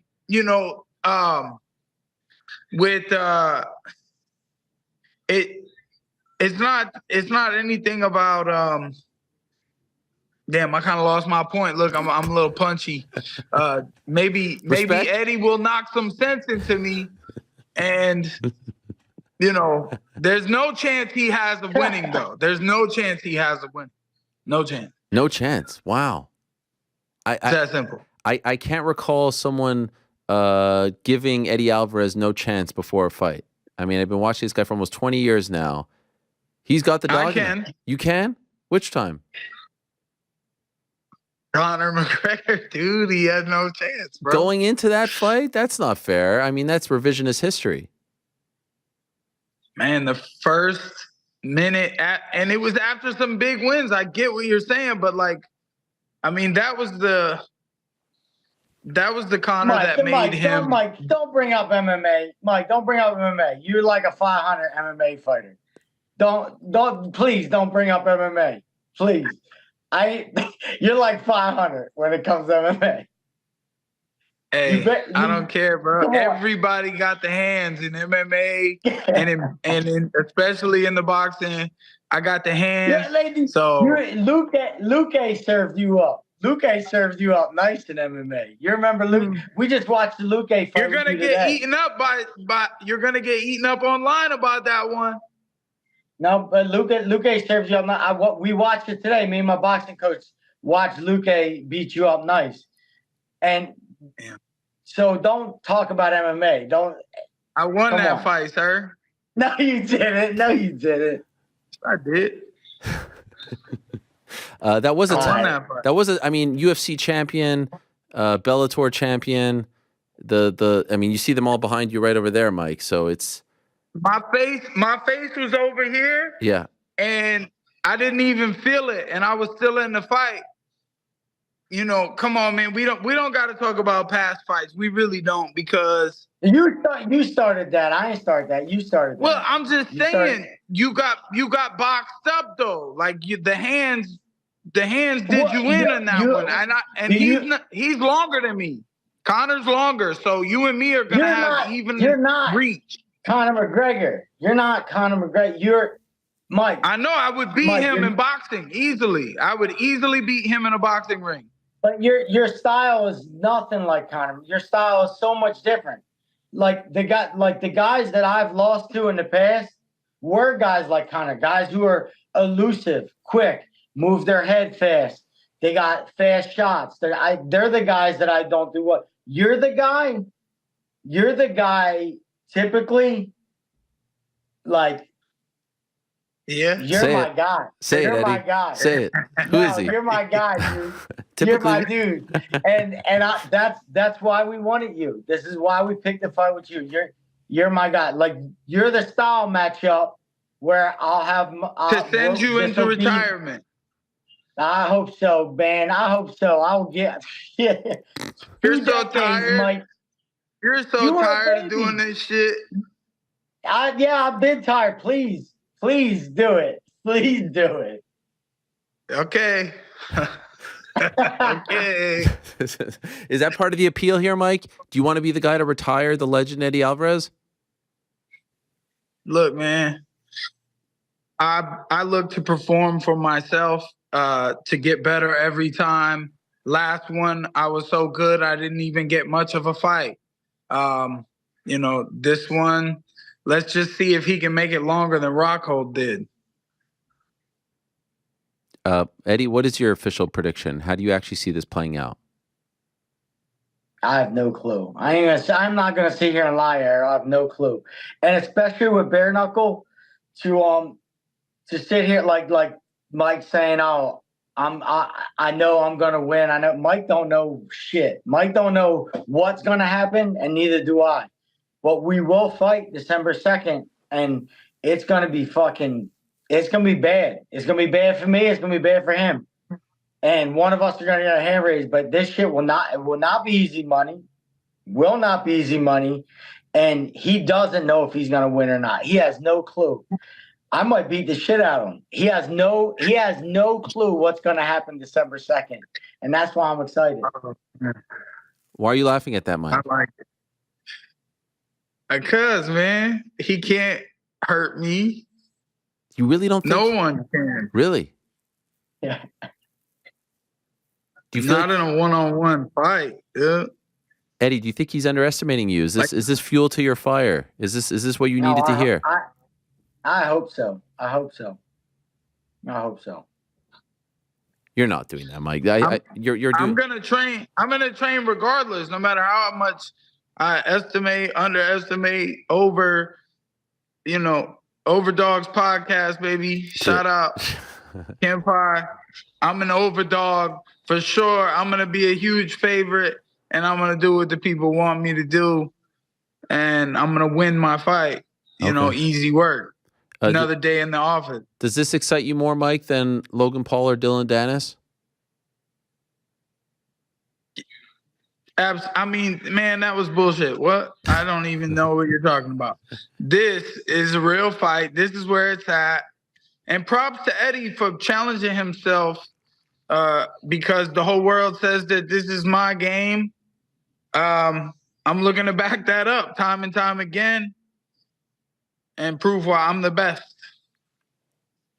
Can I ask you the same question, Mike, that I just asked Eddie? What's your prediction? Second round knockout. Damn. I feel the tension already. This is good. We started off as friends. It's all love, my brother. It's all love, man. We gonna make the bag. We're gonna eat good, feed the family. I'd love to share a drink with you after we share blood together. It's all respect because we've been training, we've been doing this. You've been doing this probably fucking 20 years more than me. So, Eddie, any final any final sentiments or thoughts to Mike? No, I'm just glad the fight happened. I know he wanted that Logan Paul fight to get the attention, but I was cheering against it. I wanted everything in me to get this December 2nd fight with Mike, and I think the fans wanted it as well. I don't know if there's going to be a bigger fight in or outside the UFC this year to me versus Mike Perry. So I'm going to put up my belt. Well, I got to figure out who I'm going to fight after. I knock your ass out. King of Violence belt is on the line. That's what you said, Eddie. Yeah, I'm the originator of that bad motherfucker belt, and I won it. I should have made it when I beat Justin Gaethje, but I don't have it. But I'll put it up. The Platinum BMF belt is on the line. The Platinum BMF bare knuckle boxing champion of the world belt is on the line. You can hate on it if you want. If you don't take a picture with it, that's your first downfall. That's a silver belt, Mike. That's second place. All belts are platinum. Platinum. Gold. They're all gold, Mike. You made a second place belt. Platinum over gold, baby. All day. You made a second place belt. It needs to be gold. Okay, you can hate on it if you want to. You're going to be waking up looking at me wearing that motherfucker. Well, I can't wait for this. This is tremendous. Thanks for joining us, Eddie, and thanks for jumping on. Mike, you were just watching the show? Cheers, brother. Thanks for having me in, you guys. And Eddie, train hard, brother. God bless. And I'll fucking be seeing you, man. I'll see you December 2nd. All right. There he is. Sir. Mike Perry. Last thing to you, Eddie, because you were the original guest. I hope you enjoyed that. That was fun. That's a different kind of cat right there, right? Do you think he believes everything he's saying? I think he does. That's why I like Mike. I don't like. It'd be hard, and I'd be like disingenuous if I sat here and said like I hate him. He's a dick. Like I kind of did that with Connor, and it was kind of hard to hold on to a character that I really wasn't. You right? Like that's not who I am. I actually like Mike. I'm a fan of Mike. I'm glad he's doing well. I'm glad that like he seemed troubled during his UFC career, and he found himself, found his family. and it looks like he values things that are valuable. You know, he has his wife, has his kids, and he's focusing on his career. And I love to see that, especially as like a fighter for as long as I am. I've just seen a lot of bad stories, so it's good to see a good one like him. But no, I don't have nothing against Mike. And like I said, like kind of he alluded to, I don't have to be angry at this guy to want to put my hand through his head. I don't like that. That's just, I've been doing this long enough. Some of my best friends, we had our best fights together. So that's what the world's going to see. This don't need to be sold. His history speaks for itself. My history speaks for itself. And come December 2nd in Salt Lake City, it'll be a world of violence that happens inside that arena. Cannot wait. Thanks for doing this, Eddie. Appreciate it. Congrats on getting the fight, and good luck in training. Look at those guns. Holy smokes. Well done, Eddie. And thanks to your Wi-Fi for picking back up. It was dicey there for a second, but you're good to go. Go Phillies. All right, brother. Go Phillies. There he is, Eddie Alvarez joining us. Wow, that was great. That was great fun. Impromptu stuff. What's better than that? What's better than that? Do they have odds yet for that? What do you think the odds would be for that, GC? Any? God, I have no clue. I mean, the tickets just went on sale. We just broke the news here on we just had an impromptu face to face. It was incredible. Some people pay big money for that.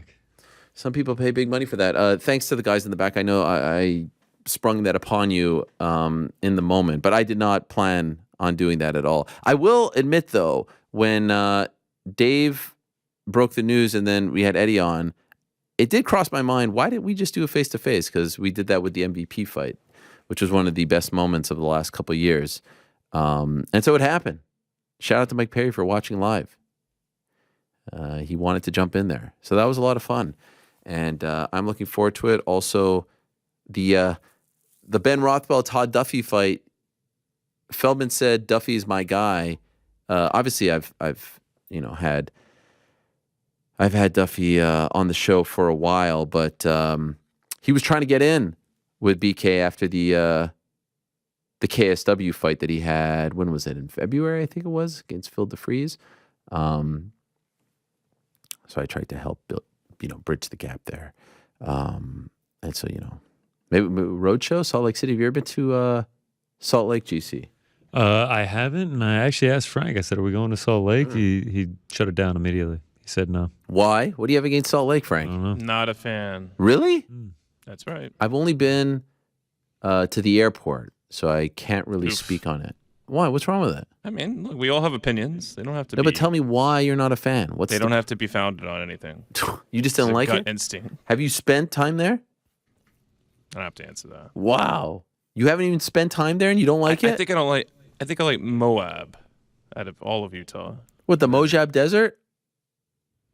The Mojave Desert?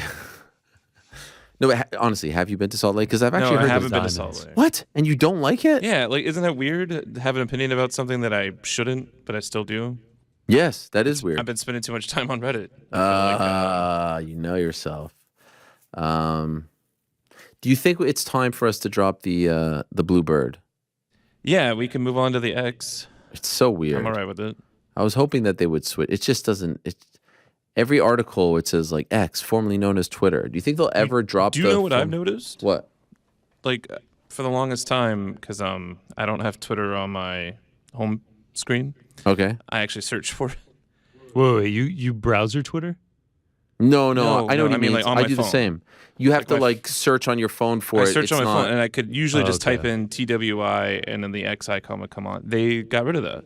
Now I have to search for X. Wow. Yeah, I do Have that you too. noticed it? Yeah, it was just like the other day. I was watching, I believe it was a video from Rey Mysterio at the Rams game, and he was talking about the Logan Paul call out, and he was just like, "Yep, so I got on X." Wow. So, I mean, he's already referring to It's becoming a part of the vernacular? yeah. I mean, I don't think they're going to change it back, so you might as well just get used to it, right? I just got some breaking news here. Wow. From David Feldman. Oh, wow. Frank?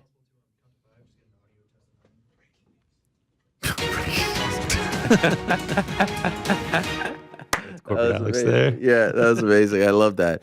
Breaking news, according to David Feldman, he just texted me this at 2:54 p.m. Eastern time. I'm officially going to make this fight for the King of Violence Championship. Good call. Wow. We're going to get a real belt? I mean, that's incredible. Tell him to send a replica our way. I mean, does it feel like the whole crew, me, you, Frank, Rick? I'm there. We can go. No. Frank can stay Let me finish my thought. We have to be in the ring and put the belt around the winner. Oh, wow. I mean, we just made a title fight. We just created a belt. That's you. I'll be in the stands. The King of Violence Championship. I mean, the mountains in December. I'm there, man. I already got a jazz hat from 291. And now, everyone, let's please welcome into the ring. He is known worldwide as Frank Mysterio, and he'll be here to. You think we could get some sort of filter? Oh my God! From the BKFC you're gonna have to wear. You're gonna have to wear a mask. Okay. My skin condition is already pretty blurry. Could you imagine us being in the ring? Pixelitis. Can we put the belt around the winner's waist? Is that a conflict of interest? No. Are we allowed to do that? Now you've made it one. Good job. No, don't think too much about it.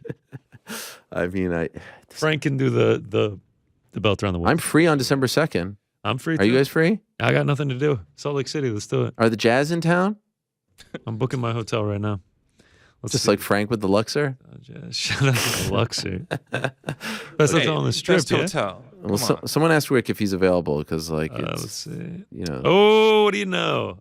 Oh, actually, that is December 2nd, the same night. Oh.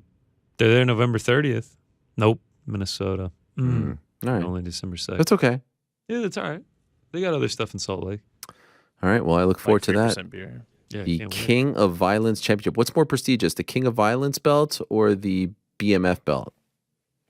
King of Violence. Like, just as I was saying it, I realized how stupid of a question that was, right? You know yourself. Now you have heard it here first. The King of Violence belt on the line on December 2nd in Salt Lake City. Mike Perry against one Edward Alvarez. What a time. All right, let's move along to our last guest of the day. He tweeted yesterday that he had some breaking news that he was going to share on this program. Unfortunately, those dastardly journalists beat us to the punch, but that's okay. We don't mind because it's great to hear that Brian Kelleher, Boom Kelleher, is back and he's got a big fight. Let's talk to Boom Kelleher about said news. There he is. Brian, we got out-scooped, Brian. They ruined it for us. They ruined it for us. You know, when I saw you tweet that, I was like, that's the bat signal. That's the bat. That just lets everyone know that you've got news, and then they dig around, and then boom, they're gonna beat you to the punch. I know, it was like the worst timing. I was like, man, I'm gonna break it on Ariel's show. It's gonna be big news, and then I wake up to like a whole bunch of tweets and Instagram stories. I'm like, oh man, they got me. It's all good. By the way, most importantly, can I see the hair? What's going on over here? We got the skullet, baby. Oh my God. It's gonna make its debut December 16th. Yeah, this is crazy. Who inspired this? You know what happened? I'm bald. I'm bored. I'm like, I'm sitting around with this whole neck brace on when I first got the surgery, and I'm like, my hair started growing. I'm like, well, I can't grow hair on top. I'm like, but it's growing on the sides and the back. So I got the nice lines. Yeah. We got all faded up, and then the back's coming in. This is incredible. You're gonna fight like that? Please say yes. Yeah, we're letting it grow. It's called the skullet. Okay, I love it. It's Paul Heyman-esque. I don't know if you know Paul Heyman from the world of WWE, but he used to have like a ponytail, but no hair up top here, but an actual ponytail. I don't know if you're going to go that far, but another great New Yorker. I don't know. We're gonna see how long we could take it. If we can get the mullet part growing down long, that'd be pretty cool. But yeah, I used to have like tails in the back when I was a young kid, so I figured bring it back. I love it. All right, so what's the news? Let's hear it from the horse's mouth.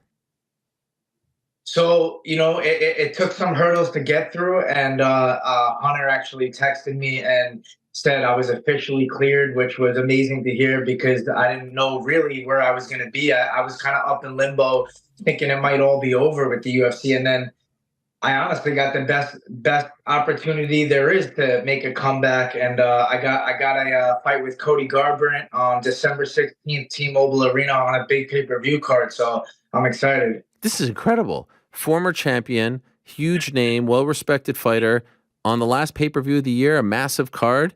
I mean, this couldn't have worked out any better for you, right? No, honestly, I was like surprised that this was the case. I thought maybe I'd get back and get someone, on the come up, like someone that, was kind of a prospect. And I didn't even know if I was going to be back. It was kind of all up in the air. And I know Sean Shelby had that conversation with me months back and said, as long as everything gets cleared, we'll definitely have you back. And I didn't know if that was going to be the case because I knew Hunter was kind of skeptical about everything with the injury. And, supposedly Sean Shelby pushed for me. He was a man of his word. So, I'm really appreciative of that. And they gave me the biggest opportunity I could ask for, honestly. It's crazy how things work. I feel like, you get complacent in the game and the time off has like really rejuvenated me and made me like really excited about the game again. And I couldn't ask for a better fight to come back to. Is it true? I saw something I want to confirm with you. I don't even know if you know the answer, but this fan that Dana White has now made a part of the matchmaking team, he alluded to the fact that he had booked the Cody Garbrandt fight, and obviously you're the fight. Is it true that this young man was the one who put this fight together? Do you know anything about this? Sweepstakes show, baby. Yeah, that's a real thing. You know what? It was the wildest thing because I had heard Cody Garbrandt's name directly from Sean Shelby before that, right? So I'm laying there at night in bed watching Dana's interview, and I'm like, no, tell me this guy came and stole that fight from me, and gave it to somebody else because I didn't know if he was talking about me or someone else. So I'm like, what are the chances that this guy picked me out of the whole roster? And what I think happened was I think Cody probably had a lead himself about me. And he probably told this guy, like, hey, listen, like, make my fight for December against this guy because I'm supposed to fight him. But we didn't have a date yet. So I think we were going to originally be January. But then this guy was at the PI, and I guess he made the fight for December, which I wanted to fight before the end of the year, too. So it all worked out. Perfect. Do you think Cody wanted you? Like, do you think he asked for you? I don't think he specifically asked for me, but I do think, he might look at me as a good fight for him to kind of bounce back in his career.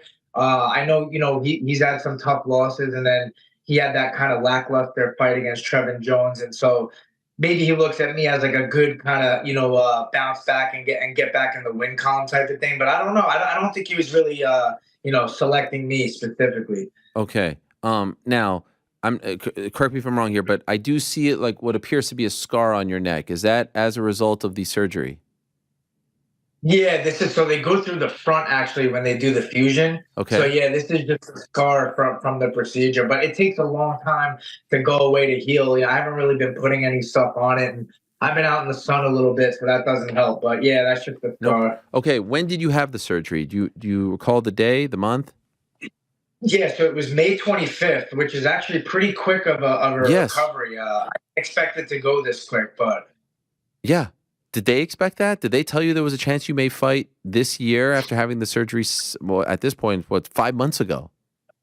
Yeah, I mean, it was 5 months ago. And honestly, Shelby was all about having me back as far as what I heard. But then Hunter was kind of on the other side of things. And he was more on the safety side of things and my age. And he thought it was going to take a year or two for me to come back. And I said, no, like, I know other UFC fighters that have had this procedure. Give me a chance. Just, let me fully recover and we'll go from there. I'll let you know. And my surgeon, he evaluated me like about a month or two after the surgery. I believe it was like 2 months. And he said I was healing super fast. Like the bones it was already almost fused, and that he had he was very confident that I would be back after like 3 months time. So I was taking his word and I was telling them, and they were just like, listen, get full clearance and we'll go from there.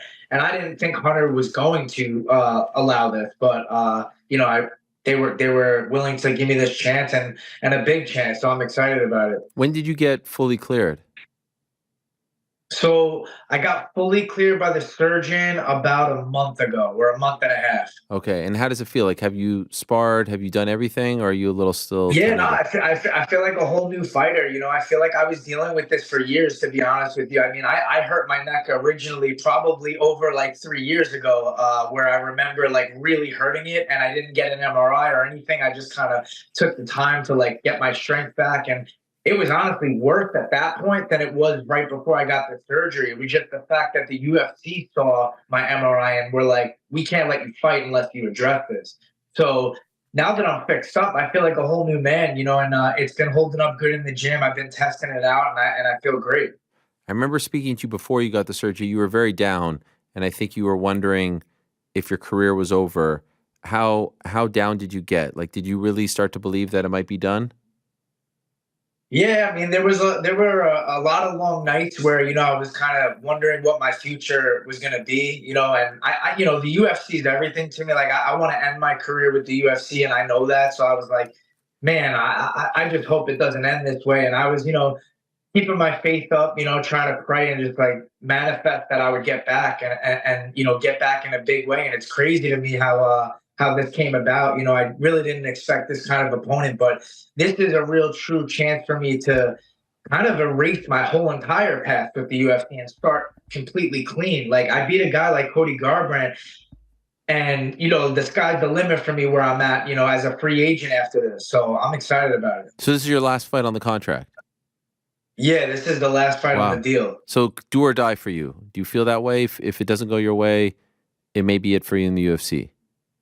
Yeah, so essentially do or die, you know, like I'm motivated though, and I feel like, you know, now that I'm healthy, like I feel better than ever. Like, you know, people are going to underestimate me based off those last performances that I have, but I feel like this is a new me, both mentally and physically, and it's up to me to go in and show that. I like that. You're putting everything on the line. What do you make of him at this point in his career, where he's at? What's your assessment of him? You know, he's had a big downfall with some fights that he's had, but he's always fought the top guys, and he's always been a dangerous guy. Even if he's lost in those firefights where he gets caught. You know, some would say maybe his chin is a little bit suspect.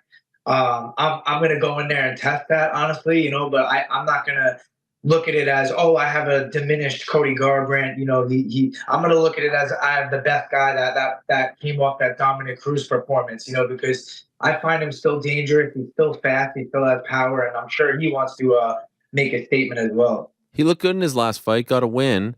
Did you feel like he showed improvement from the losing streak and how he looked in those fights?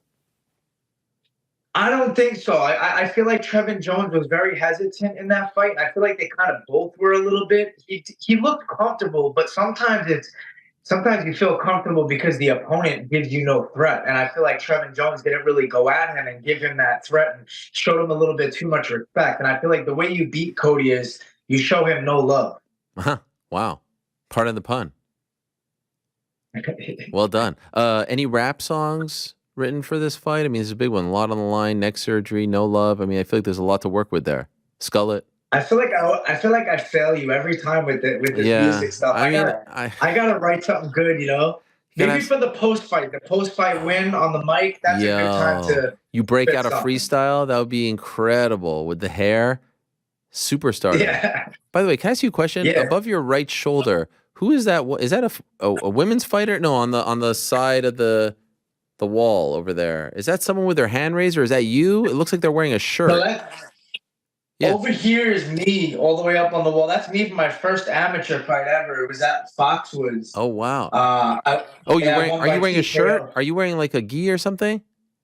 No. That's a referee wearing that shirt. Oh, okay. There's a referee in the picture. Got it. Yeah. Okay, I can't really see. I thought it was like Valentina Shevchenko or something. No, and then we got this. Oh, guy. you got that. He's gonna make a big comeback too. Look at this guy. That's your guy. I had that. I gave that one to Connor. I wonder if he gave it. You bought one of those?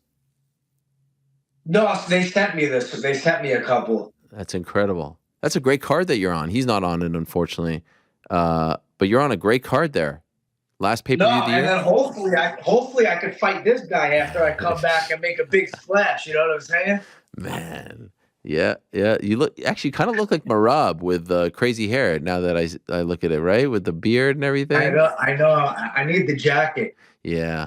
Are you going to be training with those guys? It's crazy, man. It's not too far. If I can go in there and knock out Cody Garbrandt, like I feel like I can catapult myself right back into the top 10. I mean, is that realistic? Cody Garbrandt win would be huge for you. One of the biggest, if not the biggest, of your career. He's a big name still. I thought looked pretty good in his last fight. I know maybe the opponent wasn't like a top tier opponent, but still got back on track. Didn't get rocked, didn't get knocked out. Showed some flashes of the old no love. I love this fight. I think it's huge.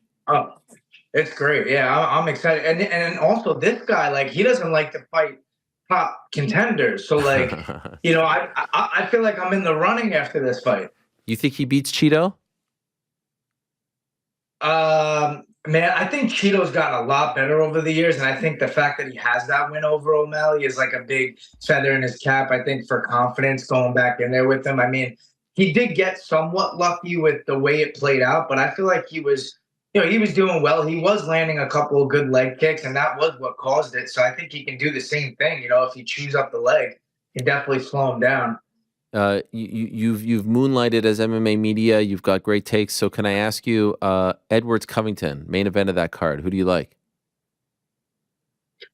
I feel like I like Edwards. I feel like he's on another level right now. Like striking wise, he's got very good accuracy and timing, and his takedown defense with Usman in that second fight looked amazing. It was very hard to take down. And Colby kind of wins fights by grinding you out and taking you down over and over. He does put out more volume, but I think Edwards has a little bit more pinpoint striking. What about Tony and Patty? Man, that's a crazy fight that they made, right? I mean, I'm like kind of surprised at that fight, but also at the same time, a lot of people kind of felt like, oh man, like I feel bad for Tony, but this is actually probably a more winnable fight for Tony than the other ones he's had before this. So like, I find it's less dangerous, this fight, than those other fights that he was losing, Nate Diaz and then Chandler. And he has a good chance, like if he comes with the right mindset and he really makes those changes he's been talking about, I think, I think everybody wants to see Tony, get a win now. So hopefully he gets it done. What about Islam and Alex this weekend? Man, I'm rooting for Alex just because, like, I think it's gangster that he steps up and does this, even especially on short notice. But that first fight was, it was a pretty evenly matched fight. Could have 3-2 either way. I know Islam thinks like 4-1, but he gave Islam his toughest fight, in my opinion. So I want to see what he can do on short notice. They say his body's healthy. And sometimes when you go in short notice, the pressure is a lot less. So I want to see Alex get it done. That'd be cool. Yo, speaking of gangster, you got neck surgery 5 months ago, man, and you're preparing to fight Cody Garbrandt in 2 months. That's insane. I thought we wouldn't see you for like a year after that. I know. Honestly, I had no idea like what to expect because you don't even know how you're going to recover from these things and if your body's going to hold up well. But I was dealing with a lot of issues for a while. It's just like, I was hoping after this I was going to feel better than I ever felt. And that's the case, like no more nerve issues and weakness and stuff like that. So, it was definitely worth getting the procedure done and taking care of it. And, man, I don't know. I just feel like this is just such a huge opportunity for me to bounce back in a big way. Like even the guys that I fought before this fight weren't really as big of a name as Cody. He has a huge following. So this is a big chance for me to steal all that. Amazing. Well, welcome back. Thanks for coming on to talk about it. Delighted that you are back and healthy and can't wait for this one. This is a big one. It's an exciting one. It's an interesting one. Shout out to that kid. If he actually put it together, that's tremendous work on his part and great for you as well. So thanks, Brian. And the hair is fantastic. Don't let anyone tell you otherwise. I doubt there is. No, not that one. The other one, the original hair. Yeah, that's tremendous. Let's go, baby. Yo, that is tremendous. You go to a barber to do that? Yeah, that's the thing is I'm back in the barbershops. I missed the barbershops for so many years. Oh, that's right. Now you have a reason. Oh, tremendous. I love it. Thanks, Brian. All the best. Good luck.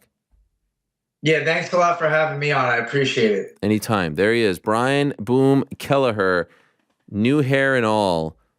Big fight for him on December 2nd. Do have an update on the King of Violence Championship. I got the text from David Feldman. He said, I'm officially going to make it for the King of Violence Championship, guys. Then I said,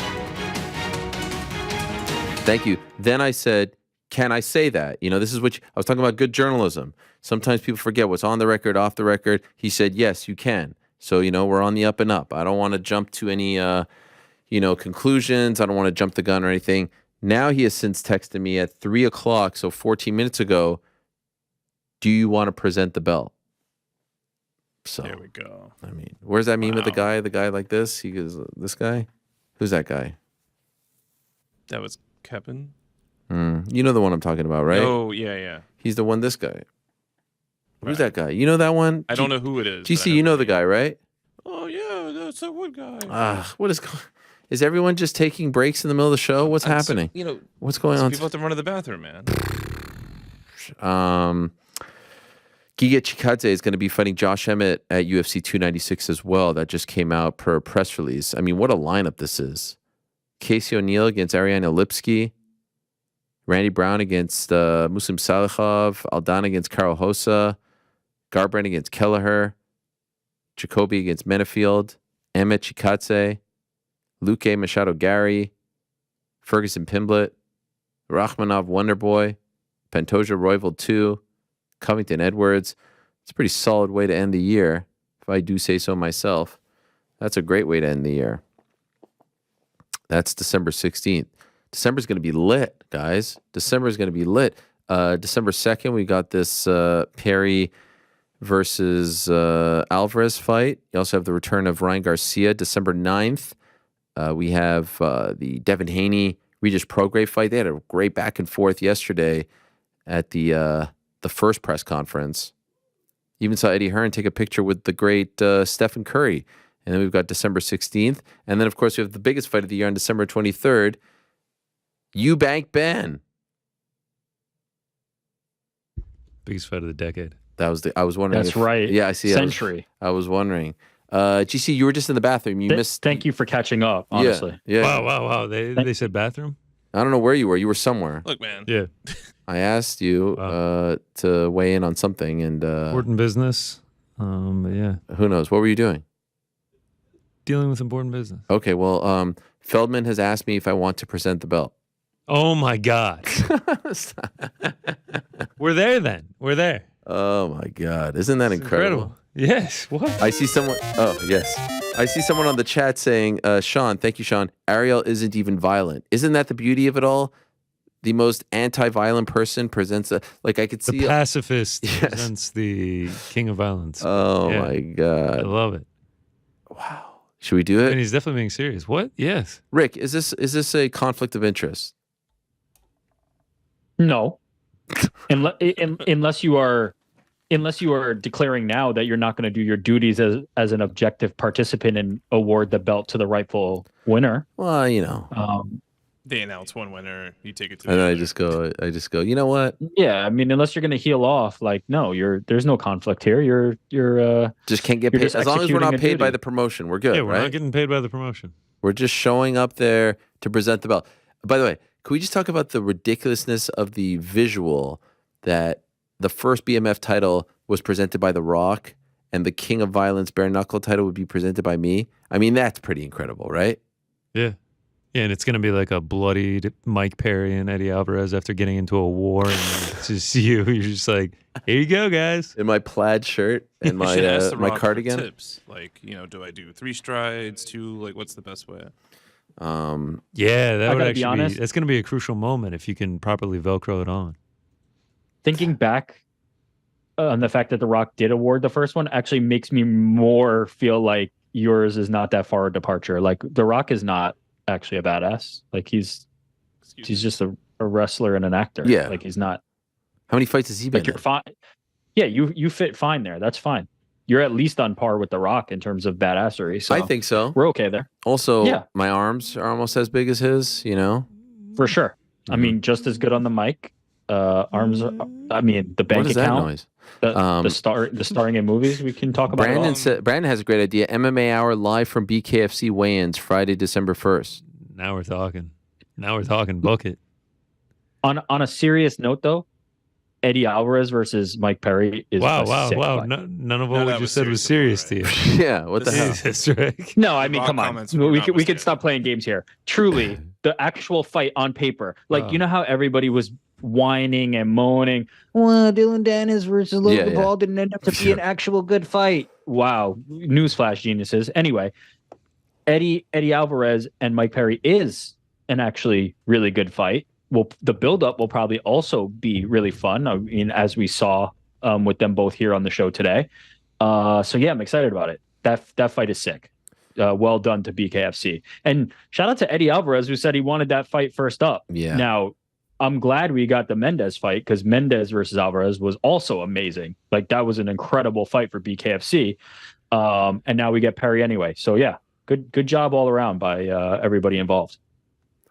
I hate to put this bad juju out, but it's like one of those fights where you're like, Uh-oh. there's no chance that this fight is a bad fight, and then it always turns out to be a bad fight. I feel like this is one of those where you have to say no chance. This right? is one of those for sure. But everybody said that about Mendez and Alvarez, and it delivered. So maybe that curse doesn't apply to As BKFC. did Perry and Rockhold, right? I mean, it wasn't a back and forth war, but it was entertaining. Yeah, it was fun. Yeah. Can you put it on the poll? Should we present the belt to the winner? I don't. What do you mean we? Now, what are we doing? I'm a we guy. I'm sorry. If you, but what are we doing? What is the we in this scenario? We roll up deep. I mean, you want me to fly out there alone? You want the chat to decide? Is that the poll? Yes. I don't even know why we're asking this. I thought this was decided. Okay, as soon as we got the offer. I'm just trying to make it. I've done a 180 on SLC now. I'm like, you know what? Okay, I'll be there. He's already calling it SLC. I love it. Shout out. I don't want to go backwards, but it does feel random that you have a beef with Salt Lake City. It's a very odd. Really, thing. You know me more than these other guys, and that's random to you. I feel like we all know each other pretty equally. Usually, I'll say this. He understands me. Okay.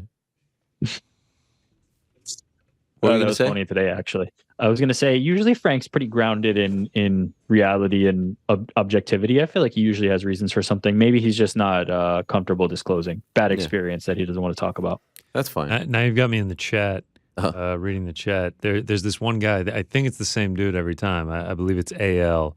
Has been asking for an Iron Turtle interview for months. He was asking about it when me and Rick hosted the show.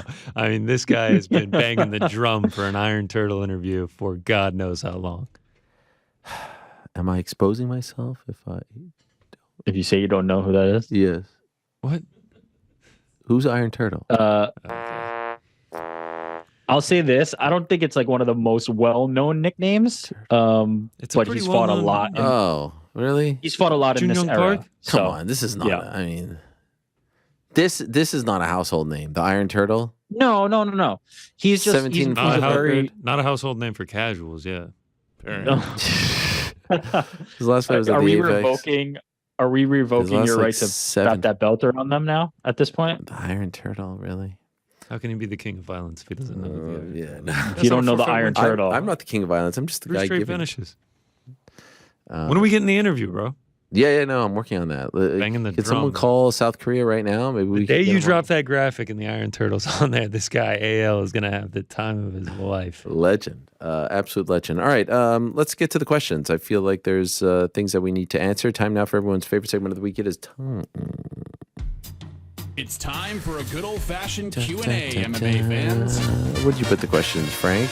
I see them. Yeah. To hear from I mean, it's only been like 4 himself, weeks. Ariel Let's not Helwani. pretend that it's been like a 4-year Live affair. from the Box Studios in beautiful New York City, it's On the Nose. That's how you're going to celebrate the to answer your questions, anniversary?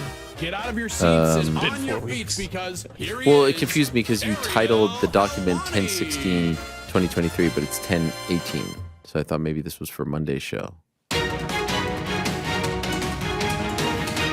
I've been thinking it was the 16th. Okay. This is from Great Diaz up first. Great Diaz this side.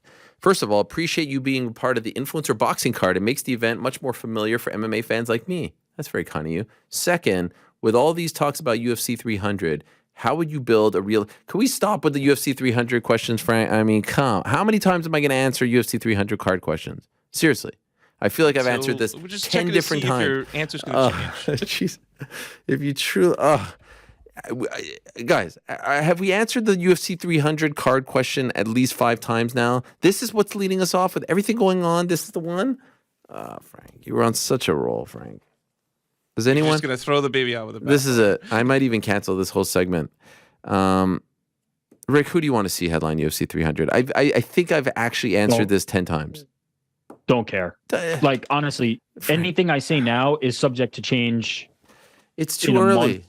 It's too early to say anything. The UFC schedule doesn't work like that. You know what, Frank? Who do you want to see? I think that's a better question to ask. Who do you want to see headline UFC 300? Me personally, McGregor and Chandler. Okay, there you go. Conor McGregor, Chandler. He's saying build a realistic main card. surprise fights. Imagine they did UFC 300 and didn't announce a single fight on the card, just like we're doing for our live show November 10th at City Winery. We're not announcing a single guest. And imagine their music just played. Wouldn't that be crazy? But actually, the weigh-ins would have to be public. It's just so impossible at this point. I know, but it would be freaking nuts. Imagine you're sitting and you're like, that's Paulo Costa's music. Dylan Dennis's music, baby. What is Dylan Dennis's music?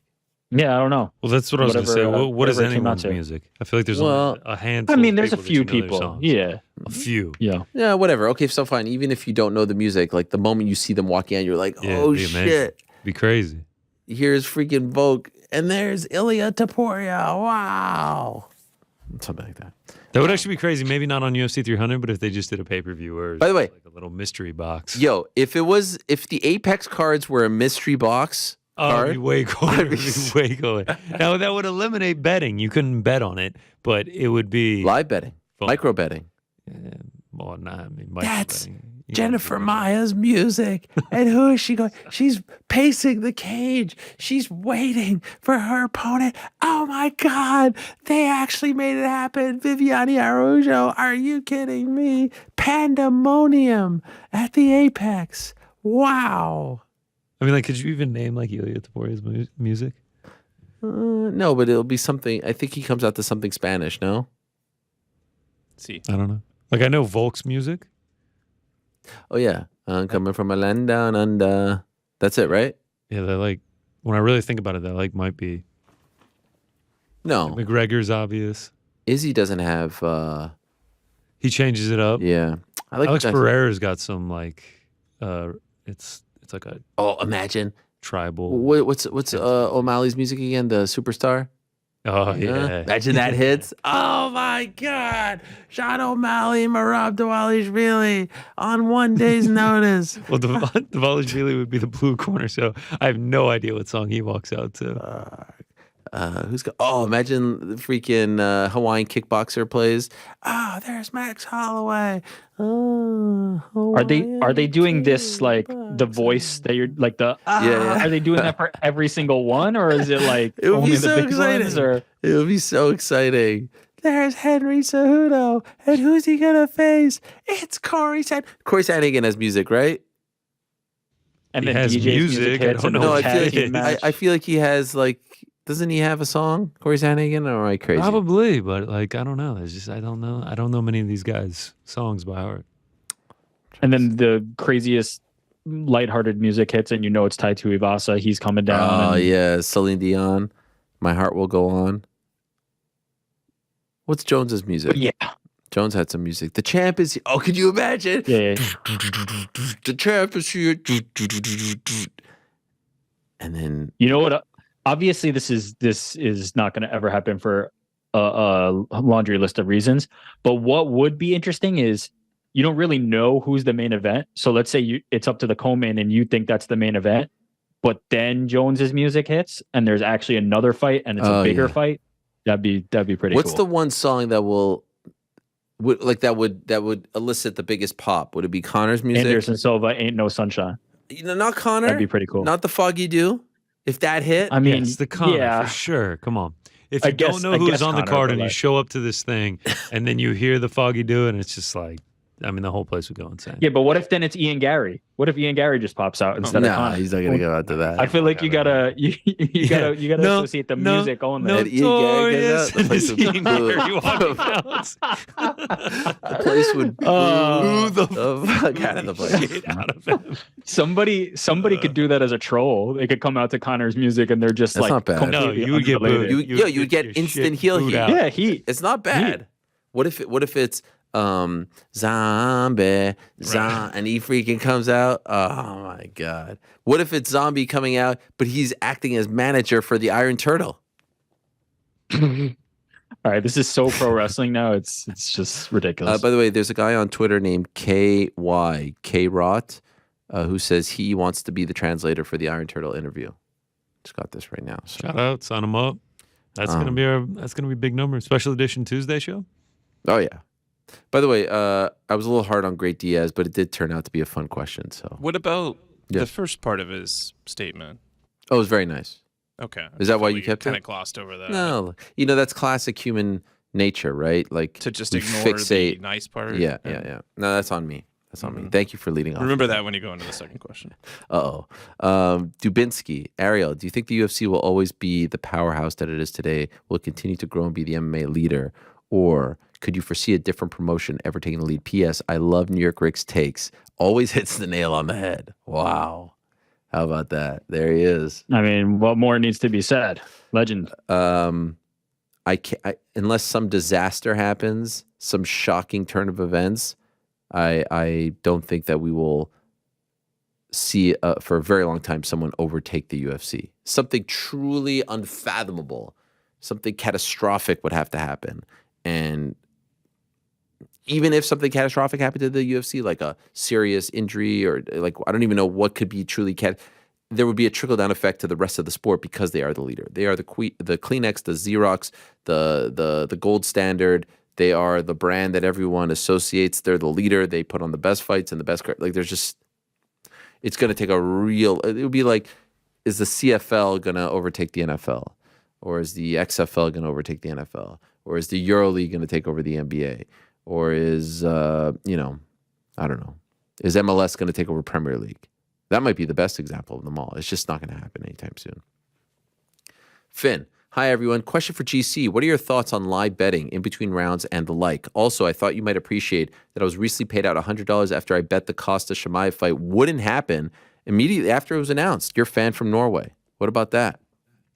Oh, wow. Yeah. Shout out to Norway, first and foremost. Is that even a thing? I didn't even know that you could do that. It had to have been on like some sort of offshore book that offered it. Yeah. What a great bet. I mean, what did he say the odds on it? No, he didn't. Not in this question. Offshore Berks. That should be the name of a... Sorry. Offshore Berks is a great name. Your betting podcast. That is a great name, by the way. I like that. Nice. A little slip of the tongue there. Gets us a new name. Yeah. Live betting, he's asking great about. Bet. Yes, live betting. Yeah, I mean, it's a great way if you feel confident in a side. I mean, there's a lot of time that those odds are skewed. Like, especially it feels like someone will get favored way too heavily too early on, and then they'll end up losing the fight.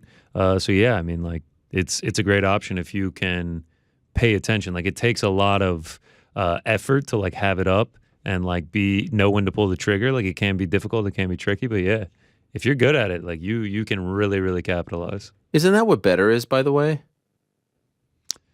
I want to say better is like you're betting on specific, like if you're betting on a football game, you're betting on like specific plays, like the next play or the next drive, next series. But isn't that like Better's thing? It's all about live betting. Isn't that like Probably. I've never used it before. Oh, you haven't? No. And when I say better, I mean like the Jake Paul thing, right? Oh yeah. Yeah. BETR, because they call it micro betting, right? Yeah, which is why I think you're betting on like individual plays and everything. Oh, so it's even like more, yeah. Can you do micro betting for MMA? Like, will this guy win the round? I've never seen that, no. That'd be kind of crazy, right? Like, you're watching the first round and then will Volk win the second round? Right. That's crazy. But it's essentially is what you can do, like, not that small, but you can be like, will Volk win the fight from here? Like, I mean, you can... Yeah. You can really capitalize. That's fun. I like that. All right. Abay. Our boy Abay. Hello, Ariel. You mentioned the conflict of interest of the UFC employing someone to be independent arbiter. Totally agree.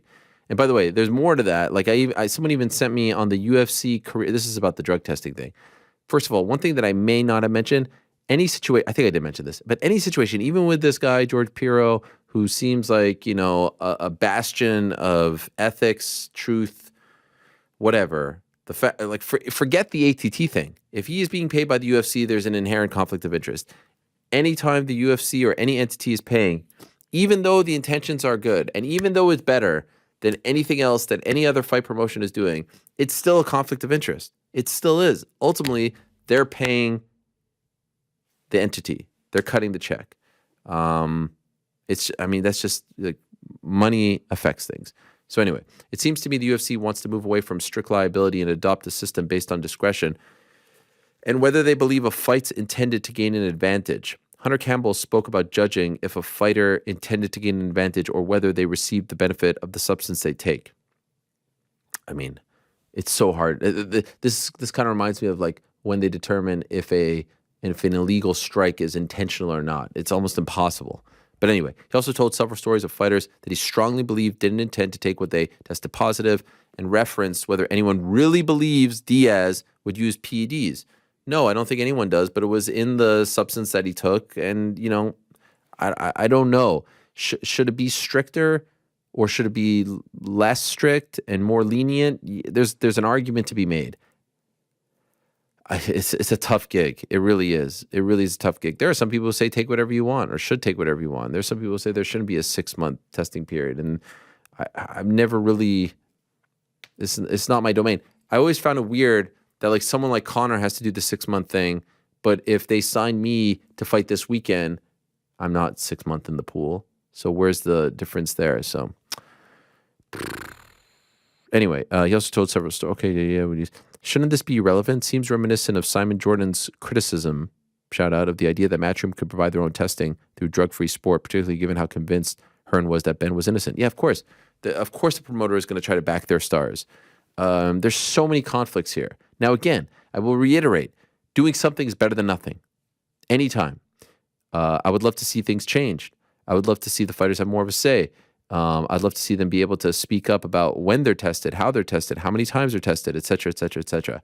I would never pretend to be some sort of expert on what should be tested, how much should be allowed, thresholds and things of that nature. I'll leave that to the experts. But like, come on, that press conference where they're doing the whole like tough and like, we are not going to stand for this. And, you know, calling the kettle black about things, you know, that USADA is doing when you told us for 8 years that they were the gold standard. Now, all of a sudden, because they came out with a press release, oh, wait, actually, this reason, that reason, this reason, that reason. Like, come on. You can't do that. You can't tell us for 8 years that they were the gold standard and that it's all in their hands and that they're better than the government and all this stuff. And then because they come out with one press release that you didn't like, now all of a sudden they're scumbags. Andrew, hey, Ariel, after listening to your interview with Ray and him explaining what happens when he loses his mask, I couldn't help but think, does he not have the perfect exit when it's time? Dom versus Ray 2, and Dom wins and takes the mask, and that sets up perfect the end for Ray and beginning for Dom, or beginning of a new chapter. Would love to hear your opinion. Much love from Western Massachusetts. 1,000%. It's Dom versus Ray, hair versus mask. Dom wins, takes the mask, and runs with it. The issue is Dom has become such a big star, he doesn't really need the mask. And one might say that the mask would change his whole persona and demeanor. Who knows how he evolves over time. But what a superstar he is. And you know there's going to be one more. And I hope they don't overdo it. The next time they meet, it's got to be at WrestleMania 40. And maybe that's a retirement match. And if it's not time for Ray to retire, maybe it's at 41. But the retirement fight, match, whatever, has to be against Dom. I mean, it's just too perfect.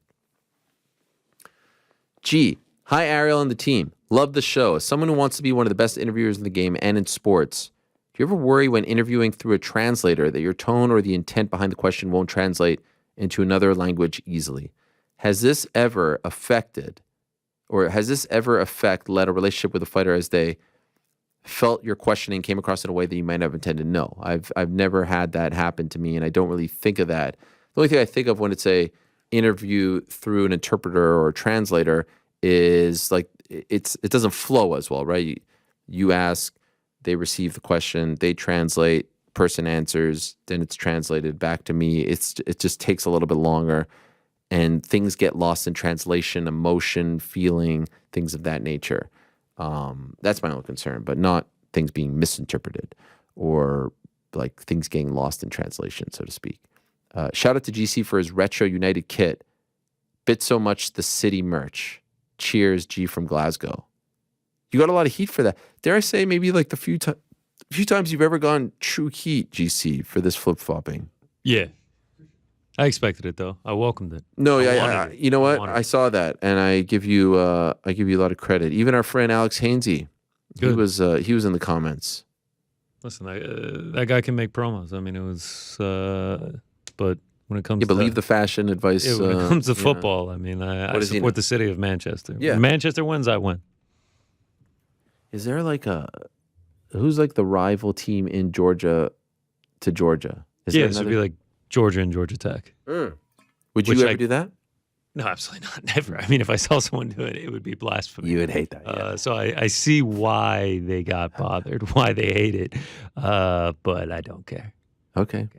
Patrick, favorite segment of the week? 2 quick questions.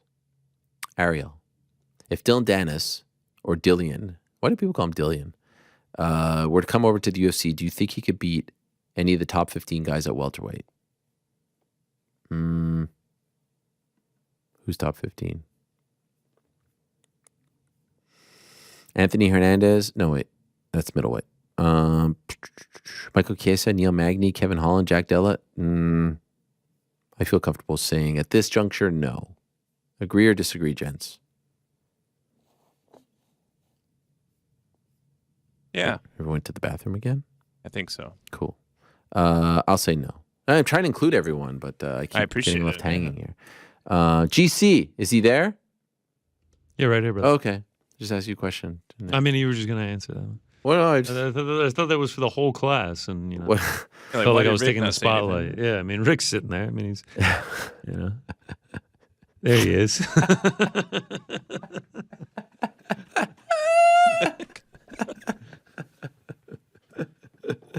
GC, break the fourth wall. What was it like traveling across the pond with Ariel, and how big of a star is Ariel in Manchester? Please tell them. Well, this is actually great. It was fantastic.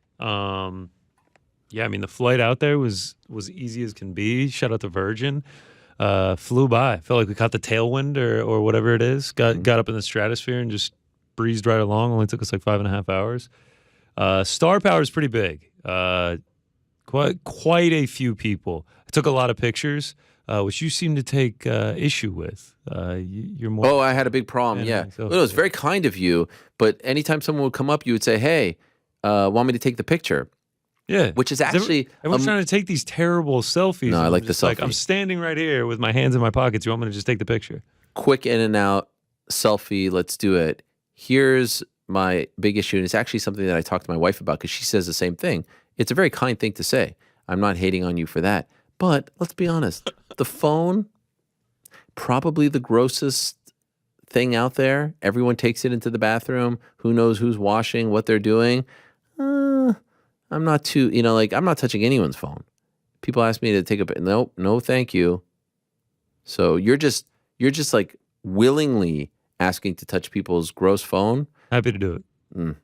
I mean, it's a nice gesture, but I just say let's take the selfie and move on with our lives. Builds the immune system.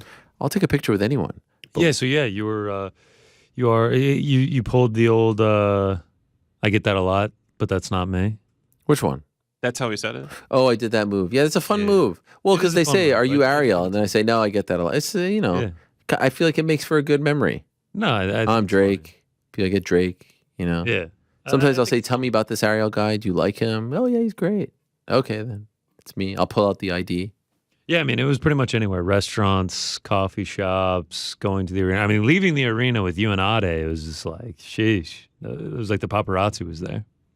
Yeah, no, that was fun. Well, you say Adi is as big of a deal as I am over there. What is this? You No, I just choose one of you? This is ridiculous. Okay, no, He's getting a lot of love. Okay, yeah, no, he's big in the UK. He's the Doesn't man. necessarily mean he was getting as much love as you. Okay. And then the traveling, the back, it was, it let us know where we stood. I went to row like 72. You were sitting next to some famous people. In row 2. Yeah. You had the full bed. It was a good bed. I got like a dingy cup of tea. No, it was good. Tortellini. We had tortellini. Yeah, tortellini. My stomach's rumbling as a nice carrot confit. I texted you. I said if you want anything. Oh, I couldn't afford the Wi-Fi in the back. 21 pounds. Oh yeah, Not cheap. It wasn't cheap.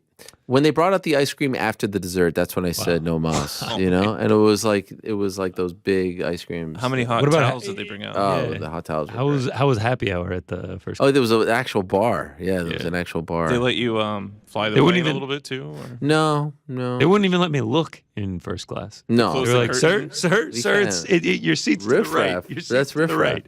Sorry. Yeah. Your seat H. They don't even have H in first class. It only goes up to C. That's different. So yeah, that was a divide. There has to Nice be dividing separation. Like, what do you think this is? A free for all? Gordon Ryan was in the back. I wasn't going to name names, but I guess you are. I mean, you mentioned it. I said famous people. I didn't say who. No, but you said it to Craig Jones. I said he was on the plane with him. I didn't say where he was sitting. Oh, sorry. It's fine. I mean, he got it paid for by Logan Paul. So that's true. I mean, you'd have to assume, right? So it's not. You think Chris Hansen was flying first? We did see Chris Hansen in the airport too. What's the name of his new network again? True Blue. True Blue. That's and right. his show Takedown. Takedown. With Chris Hansen. Have a seat. Have a seat, Dylan. That might have been the funniest part. By the way, Dylan knowing that he had tax problems or apparent like that, I was actually impressed that he knew so much about Chris Hansen. I thought Dylan played that perfectly. Yeah. Knew the tax problems and like also ripped on like, is this actually Chris Hansen? Because he looks very old. Even the Gordon part, he played off well. Next question from my longtime, very, very good friend, Jason Tackifman. How about this? Old Tack in the house. Tack actually got me back into pro wrestling in 1997 when we were both failing our driver test. Was telling me about the Survivor Series coming to Montreal in 1997. We were at Henri Bourassa driving test station in Montreal. And Failing? What? Yeah, we were. Oh, yeah, you know about this. I failed the written part twice, got it on the third try, failed the practical part four times, got it on the fifth try. 8 times I had to go. I think Tack just failed once or twice. Anyway, he told me about Survivor Series coming. We went to Survivor Series. We saw the screw job. Best buds ever since. He writes, Unk, why do you think fans are so upset over influencer boxing becoming a thing? All of this is on pay-per-view, so fans don't have to buy it. They can mute certain words online and not watch the interviews on yours and other shows. I would think in other sports where you spend a monthly fee on RSN, cable, or even season tickets would elicit more rage as they are losing on sunk money. Kind of weird, no? I think the people who are upset about it are the same ones watching it. I think some people might get mad like when our show talks about it or if it dominates their feed or if they say, more attention should be paid to Sadiq Youssef and Edson Barbosa. But ultimately, you only see them truly get mad after the fact because then it's okay. Then it's safe to talk shit about it. It's something that the kids, I do believe, online call virtue signaling. They say, after the fact, I'm so disgusted at anyone who bought this. Or how dare you? Shame on you. I'm disappointed. Oh, this was a shit show. Oh, that was better. Anyone watching this is ruining combat sports. It's safe to do that after the fact. You don't hear it as much before the fact. And some people, I think, get upset that, that they were trolled or duped into fighting it. Into watching it, excuse me. I would say, we know what it was. Obviously, there's levels. Some fights can turn out to be fun. Some could turn out to be stinkers. Canelo Charlo was a stinker.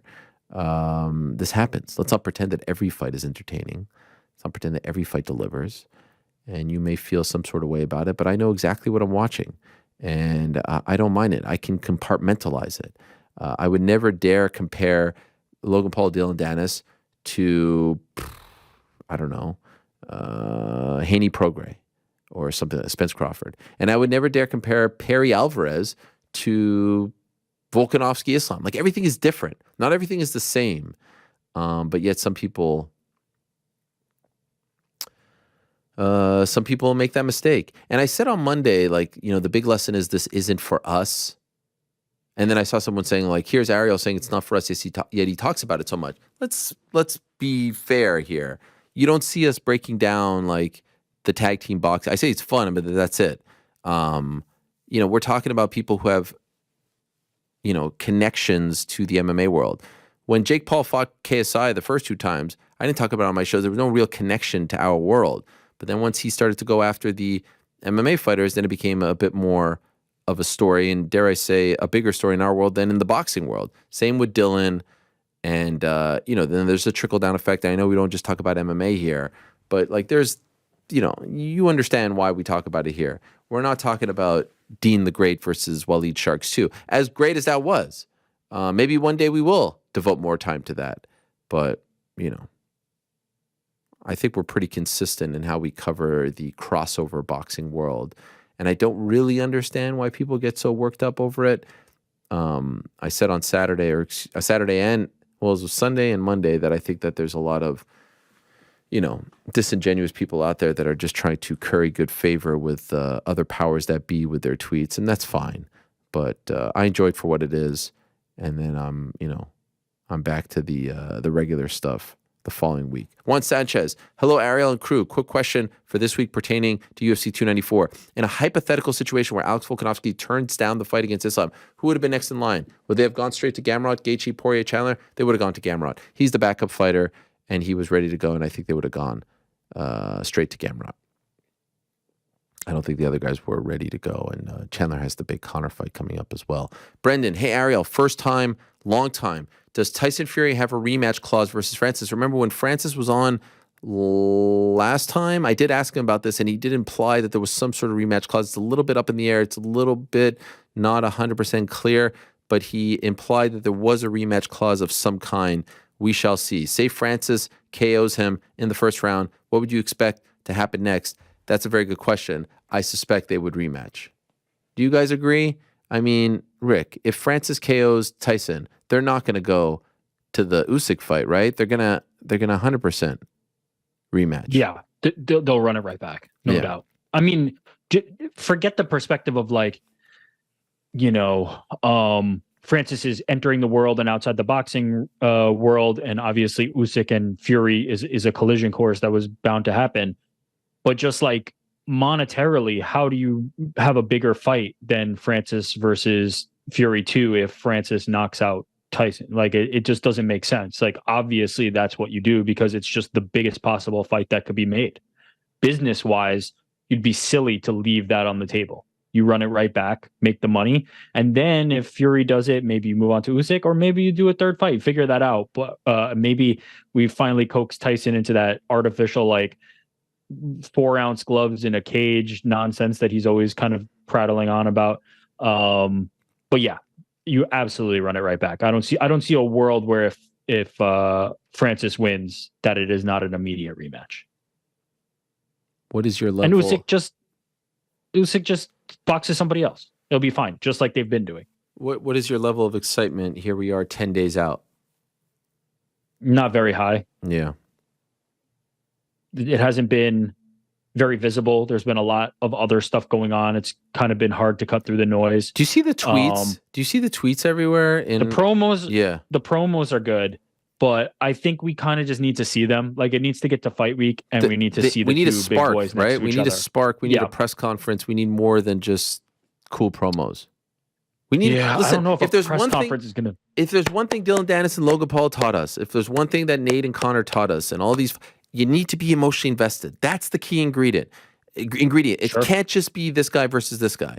Sometimes the special ones, okay, because we're already emotionally invested in the characters, but it can't just be more often than not, because then it's just another night at the Apex. Then it's just another night, of kickboxing on ESPN2 at midnight. You have to be emotionally invested in the story, in the characters, in the beef, in the buildup. There has to be. It can't just be this guy versus this guy. So let me ask you right now, sitting here 10 days out. Yeah. I didn't do the math. I'm taking your word for it. Yeah, it's the 18th. What is the story of this fight? What is it? What is it currently? The story of this fight right now, as I see it, is Francis Ngannou trying to shock the world in a unpredictable life that he has lived, where he shouldn't even be here. He bet on himself. This is 1,000% an MMA story, in my opinion. This is the story of Francis shocking the world. This is the story of Francis betting on himself and battling the UFC and becoming a free agent, and everyone saying he couldn't. And the whole thing that we've dealt with over the past year, since January, when he came on the show and was unceremoniously, quote unquote, released, even though he wasn't, from the UFC. That's the story. There's nothing else. Tyson has nothing to prove against Francis. Francis has something to prove against Tyson. Tyson is using this as the bridge to get to Usyk. This is a payday for Tyson. This is legacy for Francis Ngannou. I feel like I could sell this damn fight better than anyone else. Do you understand what I'm saying? Francis is trying to do something here. But I feel like that's a complicated story to sell to people. But that is the story. Who don't know for sure. But that's a complicated story to sell to anybody who's not us, right? Who followed Francis's journey already. I would lean. If I was Francis, I would take a very simple approach, which is next week I would be beating the drum about playing spoiler. I would make the very simple connection Shock of the world. This guy's looking past me. I'm gonna make sure that he does not walk into a ring to fight Usyk. I'm gonna make sure, even if I lose, I'm gonna put this guy through so much hell that he's not gonna be able to crawl into a ring with Usyk, and just make that simple story. And maybe you can sell people on that. Francis Ngannou has the opportunity to do the funniest thing ever, and that's beating Tyson Fury when he already has a fight booked to become the undisputed heavyweight champion. In what's supposed to be a gimmick fight, it could end up being his first career loss ever and block him from taking the Usyk fight, which would just be so ridiculous. So I get where you're coming from, but I feel like that's a micro way of looking at this fight, and I like to look at stories. I like to look at the entire build, and to me is the conclusion of a story that has been playing out for 2 years. This is the conclusion of the Ciryl Gane fight, in my opinion. This is the whole thing. The whole thing was based on this guy as champion going into the final fight of his contract on a bum knee and them praying and doing everything in their power to get him to drop the belt. And he didn't. And he defied the odds. And then he had to sit out and have surgery. And then they tried to come to a deal and they couldn't. He wanted to box it and smear his name and all this stuff. And then he gets free with no fight. It's not like he was freed with a fight. And then it's like, oh, you're going to fight Derek Chisora, or you're going to fight something. Remember all that? And now he's fighting Tyson. Yes, but so that's my what gets point me is excited. This is very, the Usyk thing is very complicated and for a very small audience. But it's for us only. No, I understand that, obviously. But the Usyk thing is something that happened recently. If they want to try and sell this fight to the macro, it's baddest man on the planet, the first time ever. This world, that world comes together. Let's see. That's the easiest way to sell this. I don't think that's enough at this point, especially when you're booking the Usyk fight and you're calling that, the baddest man on the planet fight. And so for our world, I'm just talking about for the MMA audience and to the audience that I primarily speak to, we are emotionally invested in the Francis Ngannou story. I think most people are, wishing him the best and have been watching him for a long time. And we've been dealing with this up and down roller coaster for quite some time. That's the intrigue here. Tyson Fury fighting, some guy doesn't necessarily appeal to the general and casual MMA fan. But our guy, Francis Ngannou, going in there, that's the story, in my opinion. I understand what you're saying. I understand that it's complicated, but that's where we're at right now. Because there hasn't been a face-to-face, right? They haven't done that. There hasn't been great promotional material of them talking. There's great promos, but not like them talking shit or them saying this or that, and you're a bum and I'll wipe the floor with you and I got you, I'm going to knock you out in a round. Like there hasn't been that. There's no heat. You need the heat. And I think you need the heat for sure. And I think you need everything you said, but I think you need to focus it into something that he hasn't successfully done, in my opinion, yet, which is you need to convince people why you're going to win this fight. He's kind of not done a great job of that. I don't think there's anybody whose opinion's been swayed. Yeah. Francis needs, but that's Francis, right? Think about what Dylan Dennis did, right? Dylan Dennis sucks, as a boxer. I'm no means indicting his jiu-jitsu or what he's able to do in MMA thanks to his jiu-jitsu base. But nobody is confused about the idea that Dylan Dennis cannot box. But he was able to convince people, hey, this is going to be a fight. Tune in for this. We're going to do something. I've pressed his buttons enough that he's going to want to hurt me and I'm going to hurt him. And it's going to be, and he convinced people to do that. Francis has not done that next step. All this stuff that we're talking about is all the past, this was his road to here, but he needs something this coming week, or even this week or whenever, that convinces people that Francis Ngannou has a chance in hell to win this fight. Cause I don't think he's done that yet. I think he's kind of, not done much to sway people's opinions. Right. Yeah, I mean, he's not a trash talker, right? And so that's why I'm trying to... It doesn't even need to be trash talk. It could, I don't know what it is. He just doesn't... His figure is pretty imposing. Maybe there's enough, they were posing in suits last time. Maybe it's just even the face-off. When you see that dude chiseled out of freaking stone, looking like he can lift up the world on his shoulders, and Tyson Fury flabby, Fury maybe that's going to be Fury was enough. Shirtless, remember? The belly? Yeah, but Francis wasn't. No, I know. Well, let's see how next week goes. Maybe that could be it. There's got to be something where people go, okay, I'm buying it. Francis has a shot here. So he needs some people to believe that. Look, most fights really like go into extra gear on fight week because there's just so much going on, and we're all preoccupied with 294. Let's see how next week goes. They obviously have a lot of plans for this Riyadh season. You know, they have WWE massive event the following week, and they just signed UFC and obviously Usyk, and I know there's other things as well. So let's see what they have in store for us. That press conference, the first one, was absurd. The promos have been absurd. Let's see what kind of, you know, things they pull out of their hat for this.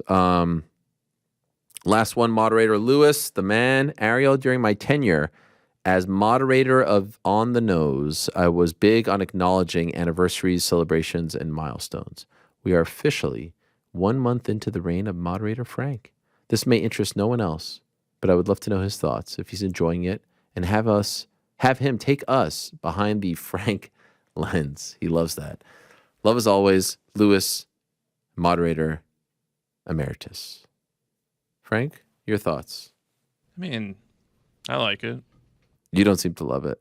No, I do love it. I think you like it because you're a big Reddit guy, and I could just see. I've learned a lot about Frank, especially Just painting this idea in the last month or so, where you don't really sleep, right? Like when we were landing into Manchester, you were awake at 2 a.m. local time, 3 a.m. In fact, you came. We chronicled this last week. You decided to come to the studio. You don't really sleep, so I think you're like a dark web type of guy, and I think this taps. Wow. Does this tap into that? Oh my God. I like reading what people say. I like telling a narrative through. You know, I told you I like editing. Yeah. Not when you shit on it on the first question. No, I know that was but we have answered the 300 a lot. No. I mean, yeah, but that everyone gets their chance to ask something. Sure. No, you're right. Especially when they have something else that they're trying to say, in these times when I think it's important to hear those things. No, you're right. Well, I think you've done a great job. Do you want to continue? Look at this lower third. Oh wow, look at that. There it is. That's Oh, great. I hate that logo. Why did they have to do that? Okay, It's so are we going ugly. back to the bird? Or? Well, you know what I liked, and I think New York Rick. Actually, you know what? Maybe GC would appreciate this the most. What I hate is what was good about the bird. It was just the logo. So it fits seamlessly. The X with the black around it makes it feel like a GeoCities website. You know what I mean? I don't know if that means Shout anything out. to you. Like Angel Fire. it doesn't feel. It feels like it's like a circle into a square. It just doesn't feel like it flows. Do you know what I mean? Yeah, it looks off a bit. It looks off. Even the X, by the way, is not a nice looking X. Like, could they have made it like just a nicer looking X? Yeah, I'm with you. Yeah, I mean, the whole thing is stupid. And I feel like they didn't think this through. Like, Twitter, tweet. Okay, like what is X? What do you say? You X'd it. You X'd it, or you posted it? Yeah, It's you posted it on X. What do you call on Instagram? A post on Instagram? I post on IG. Yeah, post on IG. Nice. Post on did. X. It just doesn't feel the same. We have to embrace change. Yeah, I mean, it obviously doesn't feel the same because it's not the same. It's different now. Yeah, it used to be one thing. Now it's another thing. All right. But no, well, I would like to continue to Okay. moderate the questions. What was that? I was going to say just like the Elon Musk obsession with the letter X is Bizarre? Yeah, it's Is it bizarre. interesting Yeah, or it's is it like? interesting. Yeah. Just weird. Elon hater Frank? Huh? No, I mean, yeah, I guess so. Is X doing okay though? I New York have no Rick? clue. No, I feel like New York Rick. Oh, yeah, Like yeah. this is his thing. Yeah, I mean, as we've long kind of figured out by now, all reports of its demise were kind of premature. Like every step along the way, it's been this thing's sinking. The latest news, I suppose, is there appears to be a plan in place, and it is being tested in other countries that every user will have to pay $1 per year. Yeah, what is up with that? What is that? Like every single user, It's or a only new users? No, every user, it's a money raising effort, but it's also, there's a practical thing that it does, which is prevents bots, right? Because you're not going to pay $1 per bot to use the platform. So the intention is to limit the number of bots and make sure that there's genuine users on the platform. Which again, at $1 per year, people are going to gripe, I'm not paying for this thing, I'm out of here. And then everything's fine. And it's the same, life goes on. Like the moaning about it is just insufferable. Subway ride costs $2.90 these days. Wait, what? Yeah. $1 a year. Do you know that? Do you think Elon waited to change the name until after the Twitter files because he couldn't call them the X-Files. I just thought about that now. Like, That's great. I didn't think of that. You saw that on a Reddit that post. just Come now. on. Wow. Did you see that on Reddit? That's great. I honestly, 80% of thought what it Frank now. says is just regurgitating Reddit posts. I don't have Yeah. enough middle fingers. Which is your favorite Reddit? By the way, how is it possible we don't have a Reddit? Oh, come on. What? You do have one. I Actually. mean, everybody's Reddit. favorite You Reddit even is have the someone same. We all know. that has a username that's your name. I feel like we it's a little disappointing. Maybe my Substack is our Reddit, and we don't need a Yeah, Reddit. I think it is. Okay, fine. I mean, we have a Reddit. There's a home There is home one base Okay, that we have. okay, all right. I just feel like we shouldn't be mooching off someone else's. Yeah, do we need to be mooching off go. someone else's Reddit? Can we have our own? Or maybe it's best that we don't have our own because we don't want the people turning on us. Yeah, maybe we've seen what happens when you get your own Reddit. Have you ever done this? Where it actually looks real. You see that? It looks feeling all right, bud? It looks like it's wobbly. Yeah. You see that? Ariel Helwani in discovers the that this acai? could be a whole series.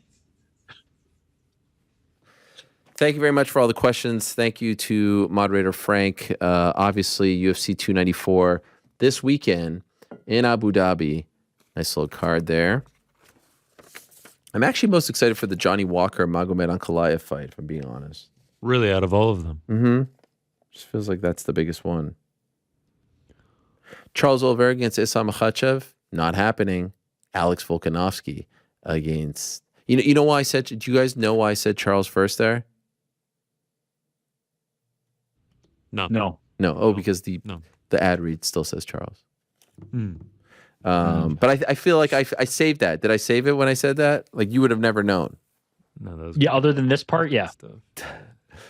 It's a rematch for the lightweight belt, and it's going down this Saturday. Islam Makhachev defending his title against not Charles Oliveira, Alex Volkanovski. And he comes from a land down under. What a fight! That first fight was one of my favorite fights of the year. I think, is it possible that it's my front runner for fight of the year? I haven't really thought of this just yet. We're 2 months away from our awards, guys. Gotta start thinking about this. 2.5. No matter who you've got with DraftKings Sportsbook, they are bringing epic action to you, my friends. New customers can bet just $5 to land $200 instantly in bonus bets. Not only that, of course, Kamaru Usman. What's up with all these conspiracy theories with videos? Lots of fake videos being thrown around there. Is the one of Kamaru Usman telling Justin Gaethje that something is up legit? We'll find out. And then, of course, the Johnny Walker Magomed Ankalaev fight, and so many more. Muhammad Mokaev against Tim Elliott. That's another big one. It all goes down this Saturday, and DraftKings Sportsbook is the place to be. Use the code TheMMAHour. New customers can bet just $5 to get $200 instantly in bonus bets. That's code TheMMAHour. Only on DraftKings Sportsbook, the official sports betting partner of the Ultimate Fighting Championship. Gambling call 1-800-GAMBLER. Visit www.100gambler.net and your call 877-8-HOPENY or text HOPENY. That's 467-369 in Connecticut. Help is available for problem gambling. Call 888-789-7777 or visit ccpg.org. Please play responsibly on behalf of Boot Casino Resorts in Kansas. Licensee partner Golden Nugget, Lake Charles, Louisiana. 21 and older. Age varies by jurisdiction. Void in Ontario. Bonus bets expire 168 hours after issuance. See sportsbook.draftkings.com/MMA. Terms for eligibility and deposit restrictions, terms, and responsible gaming resources. Yeah. All right, please support them because they support us. Time now for the Parlay Pals. What do we got, Boys. gents? It's the Parlay boys. Parlay I boys. still always doubt myself whenever I say that. The great Juliana Pena said it to be so, and that is enough. And we do already have Juliana Pena's pick in this week. Victoria Dudakova is the pick for her -500. Nice. So I'll throw us three into the randomizer here, and we'll see what we come out with. Whoa, the randomizer seems hot today. It's on fire. Running quick. It'll actually go me first, Frank second, Rick going third. I'll keep this short. I will keep it brief. I will go with Ikram Alaskarov. Biggest favorite on the card, -625. Good job, man. Thanks. Thank you, Frankie. I love it. I will also keep this short. Okay. There are many prospects, but there's only one prospect I'm interested in. Natty Wood, money line. Good stuff. That was class. Yeah, I outdid myself. That was nice. You gonna get some PA, some prospect apparel? Done and done. That was nice. Natty Wood too. I like the way you said the that. nickname. Yeah. That was great. That was great. That brings us to you, Ricky. Finish us off. We're at minus 125 right now. Hamzat Chimaev. Wow. I mean, short, sweet, and to the point. Minus 305 for Hamzat. That gets us to plus 139. There we go. I mean, that took us like 45 seconds. I love it. Plus 139. Yeah. How does that happen? We're on a roll, baby. What do you mean? Well, we take everybody's picks. Yeah. And then we combine. How does it become 139 and not like some round number? Because we're parlaying a bunch of random things. Yeah, I see that. How you do the math? I have no clue. I've always let the computer do it for me. By the way, what did you make of Derek Brunson's parlay take? Ooh, I don't know about those. Oh boy. Yeah. Oh boy. What? I mean, to say that straight bets are a sucker. Yeah, that's what he said. That's nah.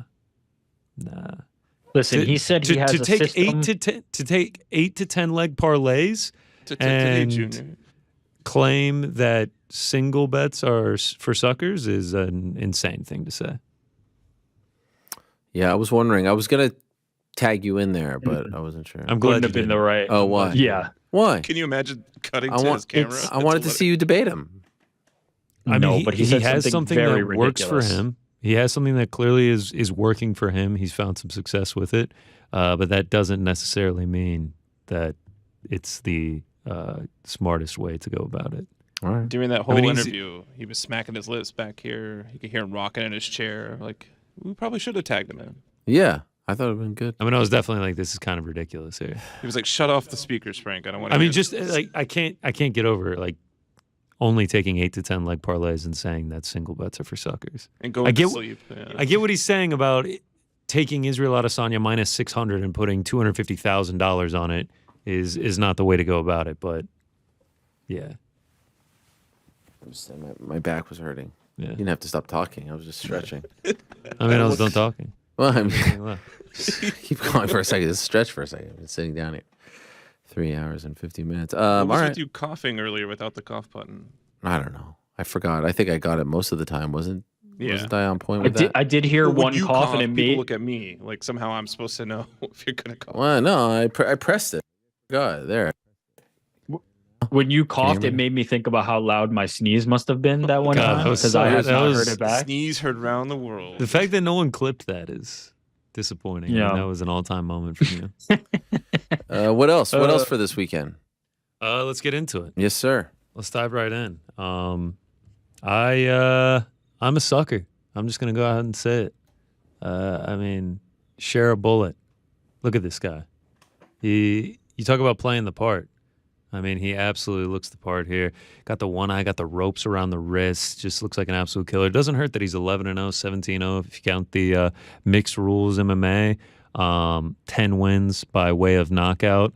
I'm going to go ahead and just lay the number on him here. In his debut, getting Bruno Silva. I mean, not the easiest matchup. We know Bruno is down to throw down here. I mean, he has 20 wins by knockout. But I'm going to trust the prospect to get this one done. Bruno been struggling of late, 1-3 in his last 4, finished in 2 of those losses. Not a great look against Gerald Meerschaert. Not a great look against Brendan Allen. So I'm going to trust that Sharabutin Magomedov gets it done. We'll keep it rolling to the next one. I'm going to play an underdog here. Mikey Breeden. I feel like this line is a touch off against the guy that is just 7-0 and hasn't looked that impressive so far throughout his career. Yes, I am aware that Mike Breeden is 0-3 in his UFC career, but he's had a tough go of it. Alexander Hernandez on short notice, Natan Levy, Terrence McKinney. I don't know how well Jubilee would do in those fights. And in that Natan Levy fight, he showed that he's got heart, that he's got fight, and that he's not going to quit. And I mean, he clearly won round 3, and you could have made an argument for round 2. And I could see this fight being very similar to that one. I could see Jubilee going for the wrestling. And I don't know how much success he's going to have with it. Mike Breeden got taken down 9 times against Natan Levy. Natan Levy got a total of 3 minutes of control time. And Jubilee doesn't really have insane finishing capabilities. I mean, he's going to decisions with 500 guys on the regional scene. So I think Mike Breeden is going to be able to survive. I think he's going to make this one close. And I just don't think that the huge price tag on Jubilee is justified. So I will be taking a dog shot. We keep on rolling. Kind of tough to trust SD Dumas at a minus number, but that is exactly what I'm going to do here because it would be even tougher to trust Abu Azaitar with your money. He has fought 2 times in the last 7 years. He's going to be the much smaller guy, 5 inches shorter, 3-inch reach disadvantage. And he's 8 years older than Dumas, and it's not like he's been getting experience because, like I said, he has only fought 2 times in the last 7 years. So at this point in their careers, I believe that Dumas is the better mixed martial artist. He's going to have the physical advantages, and I think he gets it done. Next up, our man, back in the octagon. Trevor Peek makes his return, taking on Mohamed Yahya. Plain and simple. I think Trevor Peek's just going to outdog him here. If you look at Yahya's career, yeah, he's a decent striker, but he does have 3 losses, all coming by way of finish, and I think Trevor Peek's going to come in here. Actually, I know he's going to come in here. He's going to push a pace. He's going to make this a brawl, and who better to be in a brawl than Trevor Peek? And I don't know if Mohamed Yahya wants to hang when it comes to a brawl. I think Peek's just going to push the pace. He's got the power. He's got the heart, and I think he is likely to finish Yahya. We move to the main card. Saeed Nurmagomedov. I actually feel like this is a step back in competition for Saeed against Gafurov. I mean, he just fought Jonathan Martinez in an incredibly close decision. We've seen what Jonathan Martinez is capable of. Saeed Yacoub, I know he's out of the UFC now, but he was a beast when he was there. And then Douglas De Silva, De Andrade. I feel like this is a step back. I think the kicks are going to be huge. And I think he's going to be able to get his hands raised in this one. To the last 3. Your favorite fight of the night, Ariel? Oh, yeah, here it comes. Magomed Ankalaev, Johnny Walker. I'm going to take the under, and I know exactly what I'm getting into with this one. I mean, if you've ever bet an under on a Johnny Walker fight, it's either the easiest bet you're ever going to make or you're going to want to absolutely pull your hair out. And that's exactly what we had last time out against Anthony Smith. I mean, you're just pacing around your apartment, just begging them to get the finish. If you watch the Thiago Santos fight, it was the same way. I was on the under in both of those. Very, very frustrating bets to lose. 11 fights for Johnny Walker in the UFC. 7 first-round finishes, either him winning or losing. 4 decisions. Magomed Ankalaev, I know he's a little bit more of a decision maker. He's a little bit more boring. He's a little bit more careful. But I think Johnny Walker is going to come in here, and he's going to have to go for it. I don't think he's going to be able to just stand at range and outpoint Magomed Ankalaev. Ankalaev can also mix in the takedowns, and I think if he gets Johnny Walker on his back, he's going to be able to do what he wants. So I think Johnny Walker is going to have to go for it. I'm not sure if he's going to be successful. I could very well see him get knocked out. Or if he is successful, I could see him finishing Magomed Ankalaev. So under 2.5. I just can't quit the Johnny Walker unders because sometimes they really are just kick your feet up bets. To the co-main event. Tough one. A lot of questions. A lot of question marks surrounding this one. I mean, both these guys are going up to 185. The injuries with Kamaru Usman. The last 2 performances.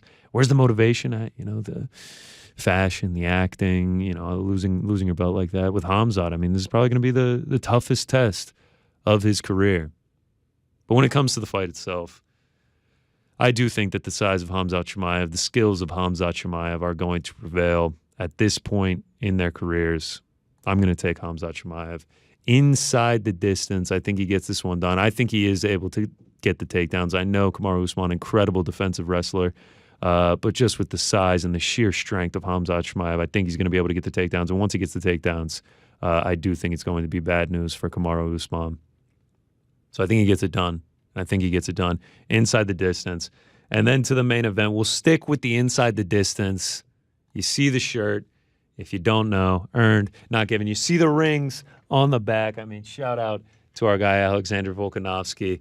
Yeah, I'm just going to take a shot on him inside the distance. He says this is how he's going to get it done. I'm going to trust him. I'm not a man to doubt Alexander Volkanovski. Plus 500 right now. Wow. Inside the distance. A little sprinkle. Just a little sprinkle. Wow. Because if it happens, it'll be one of the craziest things I've ever seen. Double champ finishing Islam Makhachev would be absolutely insane. And why not have a little cheddar on it as well. And then just a few parlays to get you out the door. Just chalk soup on the 3 biggest favorites. What could go wrong? A little Natty Wood in there, a little Khamzat Chimaev, and then a prop parlay for you. Magomedov under 2.5, Basharat Henry over 1.5, and Peak Yaya under 2.5. And those are the plays. A lot of action. Down. Had to do it for the first pay-per-view. Inside the distance. Wow. Not just Volk victory. I'm not saying it's going to hit. I'm just saying. I like it. If it does hit, it's going to be one of the cooler bets I've ever cashed. I like it. God bless. What a fight it's going to be. Rick, you like that pick? No, he does not. I favor Islam, but I don't hate it. It's going to be tough. 12 days, 11 days notice. It's going to be tough. Islam's had a full camp. He's ready to go. Folks says he's in good spirits. The thing about it that I think is kind of being maybe not overlooked, but kind of understated is like both of these guys are pretty like style fluid. Like Islam's game plan from opponent to opponent doesn't really drastically change that much.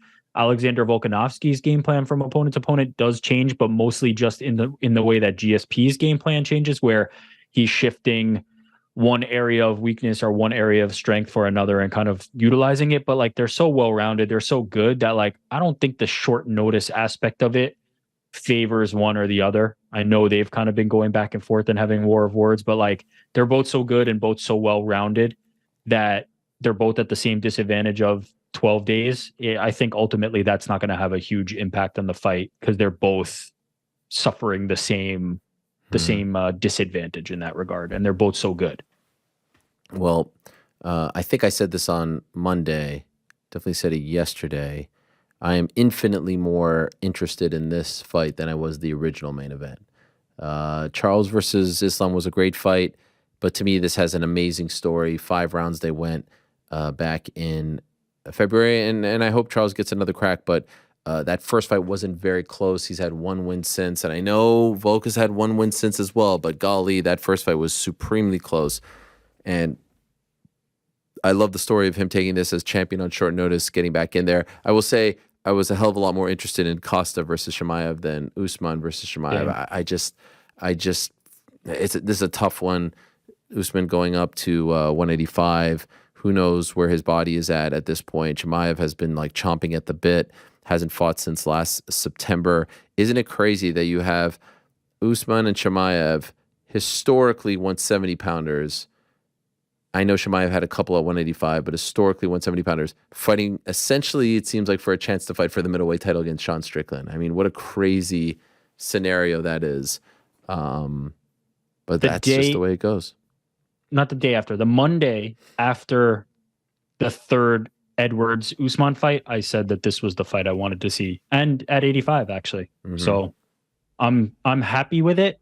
Ultimately, that we're getting it, but I probably would have rather seen Costa if I'm being honest. Oh my god! I mean, man, I don't know. That was I like this. You like this better than Costa?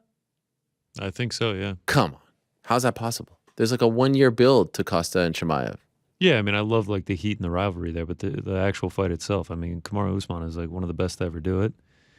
And Chimaev is this uber prospect. It could be like a y'all must have forgot moment for Usman, or man, Chimaev is just unstoppable moment for him. Which, by the way, we've seen in the last 2 UFC main events, right? We saw Bobby Green turn back Grant Dawson. We saw Edson Barboza go through absolute hell to turn back Sadiq Youssef. So who knows? Maybe Kamaru Usman continues that trend. Look, Kamaru Usman wins. Now you're talking about him getting a title shot at 185? Like, that's insane. I would feel bad for Drickus if that happened, but, you know, it's a big win. Drickus messed up. Yeah. Drickus messed up. Hey, Usman looks great. Short notice, and at 185, he looks freaking jacked. Got to give him that. Oh, yeah. I mean, he always looks jacked. I know, but like, I mean, would anyone, would anyone rolling off the couch? Him? You don't usually look like that. You don't usually look like at 185. Like he looks. I saw the side by side. Someone posted the side by side. Yeah. He looks fantastic. He looks almost identical to 170. It almost looks like it was the same. It was the same picture. Oh, did I fall for something? Even know what that No, I just don't understand what that post was about. I know what you're referring to. I could see. It was literally. He looked a little bigger to me.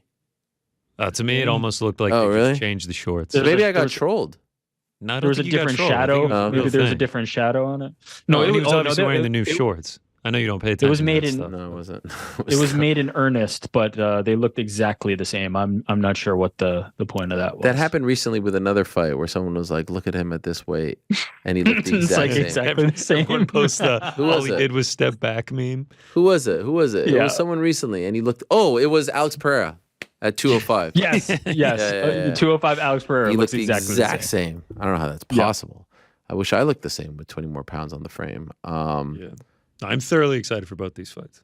No, listen, I'm excited, but if I say I'm infinitely more excited for the main, I'm way less for the co-main. Ultimately, it's a great co-main. Don't get me, Great co-main. Yeah. I'm with you, by the way. Same Yeah. feeling. I would have preferred Costa, but I like this main better. Yeah. All right, gents. Watch party on Saturday afternoon. Main card starts at Love it. 2? 2. Love 2 it. Eastern. 2 Eastern, yeah. Wow. 2 to 5 Eastern. That would be 7 in UK. Perfect for the European fans. 11 a.m. Pacific time. Golly. Done by 5. Sheesh. Nothing at night, right? There's nothing big at night. 5:45. 4:45. Football. No, but I mean, like in terms of fighting. Yeah, No. 5. I don't think there is anything. Major, we've got 1 Friday, 2, 4. No, that's it. Easy peasy. All right, gents. Thank you very much. Much love. Good luck. Appreciate it. Frank, music. Let's go. We just got into single word. Yeah, that's it. instructions now. That's it. I mean, there's a lot of offers being thrown out for Salt Lake. I just want to, we have to talk about this. Is there really anything to talk about? I thought we already had a decision made. We're doing it. Yeah. Yes, we have to. We're doing We it. have to. I'll be there. Sometimes I question your commitment to Sparkle Motion. Like, Yeah, we're either in honestly. or we out. Question my commitment to what? To Sparkle Motion? That was a reference. I don't know what that is. What is that? You ever seen Donnie Darko? You know what? That's Jake Gyllenhaal, Maggie Gyllenhaal. Is it? Patrick Is Swayze, no? Seth Rogen. Joe Rogan? Noah Wyle. Wait, Seth Rogen's in Donnie Darko? Yeah. I never knew that. Is it a comedy? No, you saw the wrong movie. Who's been watching the Beckham doc? I'm were starting it talking tonight. about Don't this. tell me anything, man. Sorry. I mean, Please don't. Should have watched it before you guys can went just to stop Manchester. now. We can It's talk about sort it of on like Monday. telling I'll be done by someone Monday. about The Last Dance. Like, don't tell me what happens in I'll be game done 1. by Monday. I will say I have to only watch it in like 5. I just finished episode 1 because I watch it in 5-minute increments. Yeah, I just keep yeah. falling asleep. It's so good though. I'll watch 2 tonight. Episode Me and 1. Frank getting a Middle Eastern breakfast on Saturday. Wow. Yes, Okay, where are we going? Manouche. Manouche? Yeah. Manouche is like a pizza but with thyme on it. Nice. With za'atar. That's the name of it. That's Where is it? In New York City? I thought it was New York City. Lebanese for Manusha. Could be, but manouche is an actual meal, and it's fantastic. Anyway, enjoyed that. Thanks to everyone who joined us today. Eddie Alvarez, Craig Jones, Derek Brunson, Brian Kelleher, David Feldman. Thanks to them. Thanks to all of you. Back up on this. Peace.